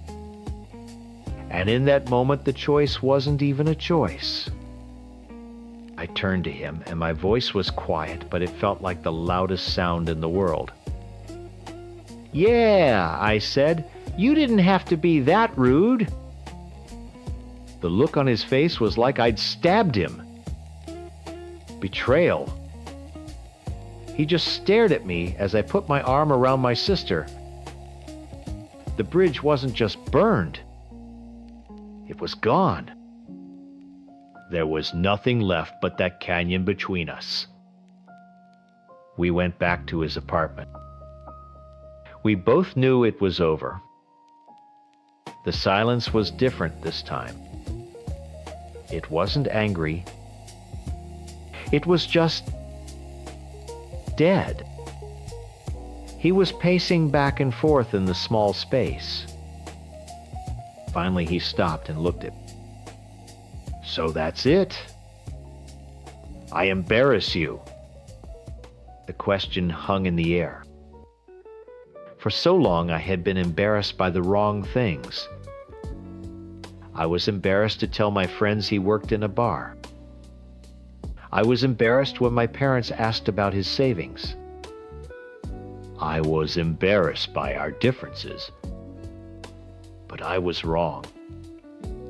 Yes, I said, and the honesty of it was both painful and liberating. You do embarrass me. But not for the reasons you think. I was never embarrassed by your job or your apartment, or that you don't have a trust fund. I was proud of you. I was proud of how hard you worked for this. I took a breath. I'm embarrassed by your bitterness. I'm embarrassed that you look at me and my family and you don't see people. You just see a stereotype. You see petulant rich girls. You see a punching bag for your act. You used my sister's mistake to prove a point you've been trying to make our entire relationship. That you're better than us, more authentic, more real because you've struggled. He didn't say anything. He just stood there and I could see the walls going up. You think you made a choice on that stage between your career and some heckler? I finished, my voice shaking. But that's not what happened. You chose your resentment over me. And I can't live with that. I can't be the person you secretly hate. He finally nodded a slow, resigned movement. I gathered my purse and walked to the door. For a second I thought he might say something, ask me to stay, apologize for real. He didn't. I walked out and closed the door on his world for the last time. In his story, he's the hero who refused to sell out for his rich girlfriend. But the truth is, I never asked him to change who he was. I just asked him to let me and the people I love in. He was the one who couldn't. He was so busy fighting a class war in his head that he didn't realize the only person he was really fighting against was himself. I chose my family, it's true, but I didn't choose them over him. I chose security. Not financial security, but the security of being loved by people who don't see you as a symbol of everything they hate. I'm the ex-girlfriend who took the wedding money. I know what you've all probably heard, and I know how it sounds. I'm the crazy cheating girl who emptied our joint account to run off with some guy I met in a video game. I get it. It sounds terrible. But you've only heard his side of the story. You heard about the numbers, the bank statements. You haven't heard about the 6 years before that, or the 1 year that broke everything. For 6 years, Mark and I were a team. Not just a couple, a team. We did everything together. We finished each other's sentences, we knew each other's takeout orders by heart, and we planned our whole future on a dozen napkins in our favorite diner. We were going to get married, buy a small house with a yard for a dog, and just be happy. It was simple, and it was all I ever wanted. Then came the job offer in September 2019. It was a huge opportunity for him, a major step up in his career. The only catch was that it was in a city 5 hours away. He sold it to me as a sacrifice. This is for us, he'd say, holding my hands. I'll work like crazy for a few years. We'll save up and we can have the wedding of our dreams. It's for our future. I believed him. I loved him, so of course I believed him. So he moved. And I stayed behind in our apartment, the one we'd picked out together. At first it was hard, but manageable. He'd come home every other weekend, and we'd have a flurry of dates and catch-up sessions before he had to leave again. But the job was demanding. The 1-2 hour shifts he'd mentioned weren't an exaggeration. Soon every other weekend became once a month if I'm lucky. The phone calls changed too. They went from long late-night talks about our feelings and our day to quick 5-minute check-ins while he was on his break. He was always tired. He'd ask how I was, but before I could really answer, he'd launch into a story about his work, his boss, his projects, the annoying guy in the next cubicle. I became a sounding board for his new life, a life I had no part in. Meanwhile, I was living in a museum of our old life. His stuff was still in the closet. His favorite mug was still in the cabinet. And I was supposed to be planning our dream wedding. Alone. I picked the venue by myself, sending him blurry photos for his approval. I went to cake tasting and brought home little boxes of samples to eat by myself on the couch. I spent hours on the phone with caterers and florists, making decisions for a party of 2 when one of us wasn't even there. The big, beautiful wedding binder he bought me sat on the coffee table, a constant reminder of the future I was building by myself. I wasn't his partner anymore. I felt like his project manager. The loneliness was the worst part. It was like a constant, low hum in the background of my life. It was there when I woke up in our too-big bed, and when I came home from work to a dark, quiet apartment. To fill the silence, I started playing this stupid city-building game on my phone. It was just a way to pass the time, to turn my brain off for a few hours. The game had a global chat feature, and that's where I met him. I'm not even going to use his name because he isn't the point. He was just a guy from another country who happened to be online when I was. It started with tips about the game, but soon we were just talking. He'd ask about my day, and he would actually listen to the answer. He thought my wedding planning stories were funny, not boring. He made me laugh. He was just there. He was present in a way Mark hadn't been for a year. It wasn't some magical whirlwind romance. It was just a conversation. It was a lifeline. I felt like I had been holding my breath for a year, and he was the first person who told me it was okay to breathe. The realization that my relationship with Mark was over didn't come in one big moment. It was a slow, painful death. The final straw was when I called him excited because I thought I'd found the perfect band for the wedding. He cut me off mid-sentence. "Babe, I can't talk about this right now. I'm swamped. Just pick whichever one you think is best. I trust you." He thought he was empowering me. But what I heard was, "I don't care." I ended things a week later over the phone. It was awful. I tried to explain the distance, the loneliness, how I felt like we were just business partners managing a long-distance project called Our Future. I told him I'd connected with someone else, someone who actually saw me. Of course, all he heard was that I was leaving him for a guy I met in a game. He called me delusional. He said I was throwing away 6 years for a fantasy.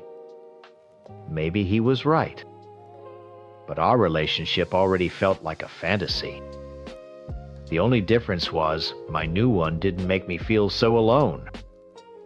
After we hung up, I just sat there numb. Then I remembered the account. Our joint wedding savings account. I logged in, my hands shaking. The balance was a little over $6, $200. I looked at that number and I didn't see the money he'd worked so hard for. I saw my time. I saw every single night. I cried myself to sleep. Every dinner I ate alone. Every time I had to answer the question, "So when's the big day?" with a fake smile. I saw the 6 years of my life I'd poured into a future that had just vanished. In that moment, something inside me just snapped. He had his new career, his new life. He was moving forward. What was I left with? An empty apartment and a wedding binder full of broken promises. The money felt like the only tangible thing I had left from our relationship.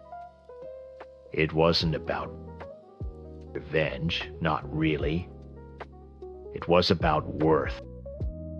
He thought a few monthly transfers into an account made up for his absence. I felt like I was owed for the emotional labor for being the one who kept our dream alive long after he'd outsourced it to me. It was my severance pay. That's what I told myself. A payment for 6 years of my life. I transferred the entire amount to my personal account. The screen flashed success. And for a second I felt nothing. Then a wave of panic and regret washed over me so strong it made me sick. I knew what I had done. I knew it was wrong. But it was done. His text started a few hours later. First confusion, then pure rage. He called me a thief. A liar. He said he was going to destroy me. I blocked his number, my heart pounding in my chest. I spent the next day in a daze, alternating between crying and feeling this horrible, defiant anger. I didn't know what he would do, but I knew it wouldn't be pretty. This morning, my phone rang. It wasn't him. It was my dad. His voice was quiet the way it gets when he's not just angry, but deeply, truly disappointed. "We need to talk," he said. "Mark called me. He told me everything." My stomach dropped. "He told you everything?" I asked, my voice barely a whisper. Of course he had. He'd told my father times, his times, everything. Get dressed. You're coming over to the house. Now, he said, and hung up. There was no room for argument. The drive to my parents' house was the longest 15 minutes of my life. I rehearsed what I would say. I would explain the loneliness, the year of feeling like a ghost in my own life. I would talk about the emotional labor, the wedding I planned alone. I wouldn't try to excuse taking the money, but I would give it context. I thought I was going to have a difficult conversation with my dad. What I walked into was an ambush. I opened the front door and saw them all sitting in the living room like a jury. My dad in his armchair, my mom on the edge of the sofa, looking terrified. And across from them, Mark. He wasn't alone. He'd brought his parents. They all looked up at me as I walked in their faces, a mixture of stone-cold anger and pity. I felt like a child who had been called to the principal's office. The air was so thick with tension I could barely breathe. My dad just pointed to the empty chair next to my mom. "Sit down." Mark's father started, but my mom cut him off. "Mark, what she did was wrong," she began, her voice shaking, but trying to be strong. "But you have to understand what she's been through. She has been so lonely this past year. Planning a wedding by yourself while you were busy. It takes a toll." She felt abandoned. It was the wrong thing to say. I could see it on their faces. Mark's mother scoffed quietly. To them, my mom's words didn't sound like an explanation. They sounded like a childish excuse. It just made me look spoiled and weak, as if loneliness was a good enough reason to steal thousands of dollars. My mom was trying to defend me, but she was just digging a deeper hole for us both. Mark held up a hand, calm and collected. He was in his element. This was a business negotiation now. "I understand you're upset," he said, "not to me, but to my father.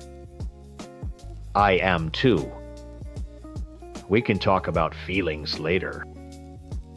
Right now, I just want to resolve the issue of the money." He pulled out a folder. Inside were neatly printed bank statements. He had highlighted every single transfer he'd made into the wedding account since we opened it. He had dates, amounts, everything. Cold, hard facts. He wasn't there to talk about the 6 years we spent together. He wasn't there to understand why I was heartbroken. He was there to collect a debt. "My total contribution to that account," he said, his voice flat and even, "was $4,823. The rest was from her contributions and a little bit of interest." He passed the statements to my father. My dad, a man who understands numbers better than he understands emotions, studied them for a long moment. I watched my entire 6-year relationship get reduced to a ledger sheet in my father's hands. Every sacrifice I'd made, every tear I'd cried, every lonely night erased. All that mattered were the numbers on that page. Mark even took out his phone. "You can log into my bank app on your phone if you want to verify it yourself, sir." It was the ultimate humiliation, proving my theft to my own father on his own phone. My dad didn't even look at me. He just nodded slowly and handed the papers back to Mark. "She'll pay you back," he said. "All of it. The 4,800. He couldn't even say the full number. "I'll work out a payment plan with her. You'll get your money." And that was it. Case closed. The tribunal had reached its verdict. Mark had won. He had proven I was a thief, and in doing so, he had completely ignored the reason I'd done it. My family saw it too. They didn't see a woman who had been driven to a desperate, stupid act by a year of emotional neglect. They just saw the numbers. They saw the crime. Mark and his parents left shortly after that. There were no goodbyes. The car ride home with my parents was silent. It was a horrible, heavy silence, worse than any shouting match could ever be. When we got to my apartment, my dad turned off the car, but didn't make a move to get out. "I don't even know who you are anymore," he said, staring straight ahead at the windshield. "We didn't raise you to be a thief." "Dad, please," I begged, tears finally streaming down my face. It wasn't about the money. He left me. He was gone for a year, and he just expected me to wait and plan a party. "I don't want to hear it," he cut me off. "You can feel however you want to feel. It doesn't give you the right to take what isn't yours. You embarrassed me. You embarrassed your mother. You embarrassed yourself." I was left with nothing to say. He was right about the act, but so wrong about the cause. He had agreed to a payment plan. He would pay Mark directly every month, and I would pay him back. I was a 8-year-old woman, put on an allowance by her father to pay back the man I was supposed to marry. The weeks that followed were the loneliest of my life. My relationship with my parents is strained. We talk, but it's different. There's a wall of disappointment between us that I don't know how to break down. They look at me and see a liability, a problem they had to solve. And the online guy, it faded just as Mark said it would. Once real life came crashing down, the fantasy of our little online world couldn't hold up. We stopped talking a few weeks after the intervention. He was a symptom of my loneliness, a temporary fix for a much bigger problem. He was never the point. The point was the emptiness Mark left behind. I know I was wrong. I know taking the money was a stupid, impulsive, and illegal thing to do. I live with that regret every single day. I'm paying the money back. And I'm paying for my mistake in a dozen other ways too. But I'm not the villain he painted me as. I'm not a cold, calculating thief. I'm just the woman who spent 6 years building a future with a man only to be told that my time, my effort, and my heart weren't worth as much as the numbers on his bank statement. He took my future, so I took the money. We both know we can never get either of them back. My husband would tell you this story different. In his version, I'm the villain. The ungrateful, cheating wife who threw away a perfect life. And maybe I am. But a story is never just one person's version of the truth. My life with him, especially near the end, had become a ghost story, and I was the ghost. When I met David, it was electric. I was a teacher, he was in his last year of law school, and we were a team. We talked for hours about our future. Asterisk. Our time's future. He was going to be a brilliant lawyer, and I was going to get my master's, then my doctorate. We were going to build something amazing together. He was funny, he was smart, and he saw me. He really saw me. Then he passed the bar. I was so proud of him, I thought my heart would burst. We celebrated, we toasted to that future we'd planned. And then he started his job at the firm. The 6 zero-hour weeks he promised were just temporary.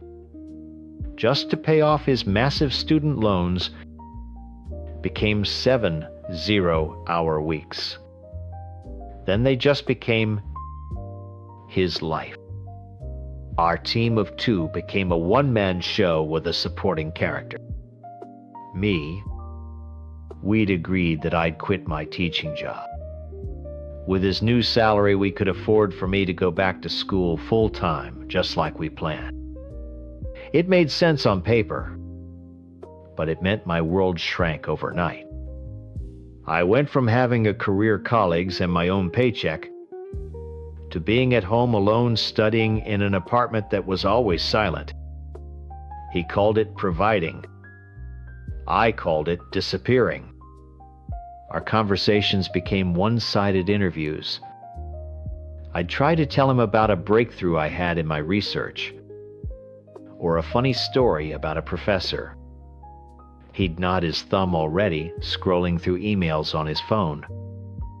His mind was always somewhere else with a client who was in a real crisis, not with his wife who was just lonely. I started to feel like a line item in his budget. The strain of my tuition wasn't something he ever said out loud, but I felt it. I felt it in the way he'd sigh when a new bill came in, the way he'd talk about bonuses and billable hours, as if our whole life depended on them. I was just there. I kept the apartment clean, made sure he had food to eat when he finally stumbled home at 10 p.m., and I kept myself quiet so he could rest. I was a household appliance, a well-maintained piece of property. The loneliness was a physical weight. It sat on my chest and made it hard to breathe. I tried to talk to him about it a few times. He'd look at me completely confused. But you have everything, he'd say. I'm working this hard for Times Us, asterisk. But he wasn't. He was working that hard for him. I wasn't a part of the equation anymore. I was the reason the equation was so difficult to solve. Then one day the silence was broken. I ran into Bob at a coffee shop near campus. Bob was my boyfriend in college, my first serious relationship. We hadn't seen each other in almost a decade. It was that simple. There was no plan, no malice. He just saw me in line and said my name. We sat and talked for maybe an hour. He asked me what I was doing, what I was studying. And when I told him, he asked follow-up questions. He didn't look at his phone once, he just listened. He laughed at my jokes. He saw me the person, not the lawyer's wife. It was like a drink of water after years in the desert. That one coffee turned into another. It was my secret. My one little thing that was just for me. David was always working weekends, needing peace and quiet to prepare for a big case. He was exiling me from his life, so I found somewhere else to go. I filled the emptiness with someone who actually wanted to be with me. It got physical. I'm not going to lie or make excuses for that part. It just happened. Being with Bob was easy. It was feeling desired. It was feeling like the main character in my own life for a few hours a week. In those moments, I wasn't thinking about my marriage or my husband at all. And I know how terrible that sounds, but it's the truth. My marriage already felt so empty that it was like I was single. I was just trying to escape the crushing loneliness of a life where I felt completely and utterly alone, even when my husband was sleeping right next to me. We took pictures. Stupid happy selfies on a day trip we took to the coast. We were just messing around. He had his arm around me, and in one of them we were kissing. I saved them to an old laptop hard drive. I had a place to keep things from that part of my life. I didn't know why exactly. Maybe I just needed proof that I existed, that someone had seen me. The necklace. That's the part that David will focus on. The part he used to convict me. In some of the photos, I'm wearing a simple silver necklace he gave me for our first anniversary. He points it out. It will sound like the ultimate betrayal. Like I was flaunting his love while I was in the arms of another man. But the truth is so much more pathetic. That necklace was a gift, yes, but it had become my times necklace. I never took it off. It was a part of me like a mole on my skin. I didn't put it on that day to spite him or to make a statement. I didn't think about it at all. I just forgot it was there. Because in those moments with Bob, I had forgotten about David too. That was the real tragedy. I ended it with Bob about a month ago. The guilt was starting to eat at me, and I knew what I was doing wasn't a solution. It was a temporary fix for a problem I needed to face. I was going to talk to David. I was going to demand we go to counseling, that we find that team we used to be. I was preparing my speech, gathering my courage. I came home yesterday afternoon from the library. David was supposed to be at the office until late, preparing for a big deposition. But his car was in the driveway. A knot of ice formed in my stomach. I walked inside, and the apartment was dead silent. His briefcase was on the floor, his coat thrown over a chair. It was messy, which was unlike him. "David!" I called out. No answer. I walked toward our home office. The door was ajar. And then I saw it. In a box in the back of my closet, I keep old electronics and memories.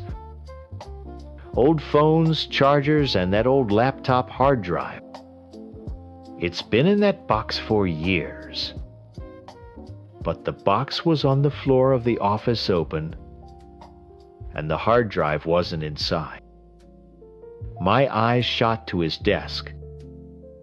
I saw the small black rectangle and the blue glow of its indicator light. It was plugged into his PC. My heart was hammering against my ribs, a frantic trapped bird. I took a slow step into the office, then another. The monitor glowed a cold clinical light in the dim room. On the screen was the photo. The one of me and Bob on the coast, the wind in my hair, a stupidly happy, carefree smile on my face. The one where he was leaning in to kiss my cheek. I felt sick. My whole body went cold, then hot. He'd seen it. He'd seen everything. My first thought wasn't shame, it was a desperate, panicked need to explain. to tell him about the loneliness, the silence, to make him understand the times why, asterisk. He had to let me explain. But David is a lawyer. He doesn't listen to explanations. He listens to evidence. And the evidence was right there. My eyes scanned the desk looking for a note, a letter, anything. And then I saw it.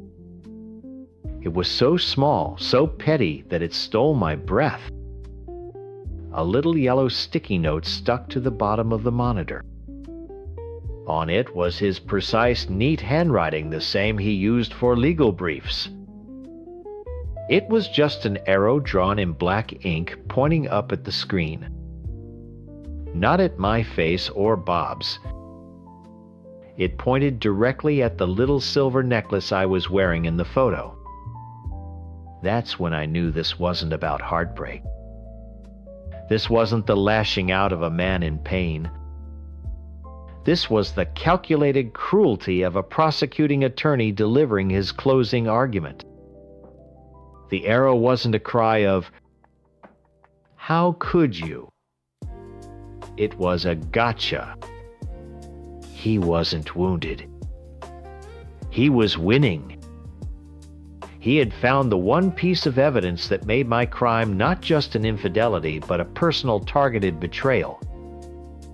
He had twisted the knife with surgical precision. I stumbled back from the desk and pulled out my phone, my hands shaking so badly I could barely unlock it. I called him. Straight to voicemail. I called again. Voicemail. I sent a text. A frantic jumble of words. "David, please, we have to talk. Please, let me explain." I hit send. A moment later, a notification popped up. Asterisk.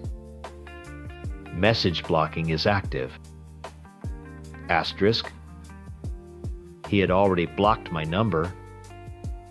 He hadn't even waited for me to get home.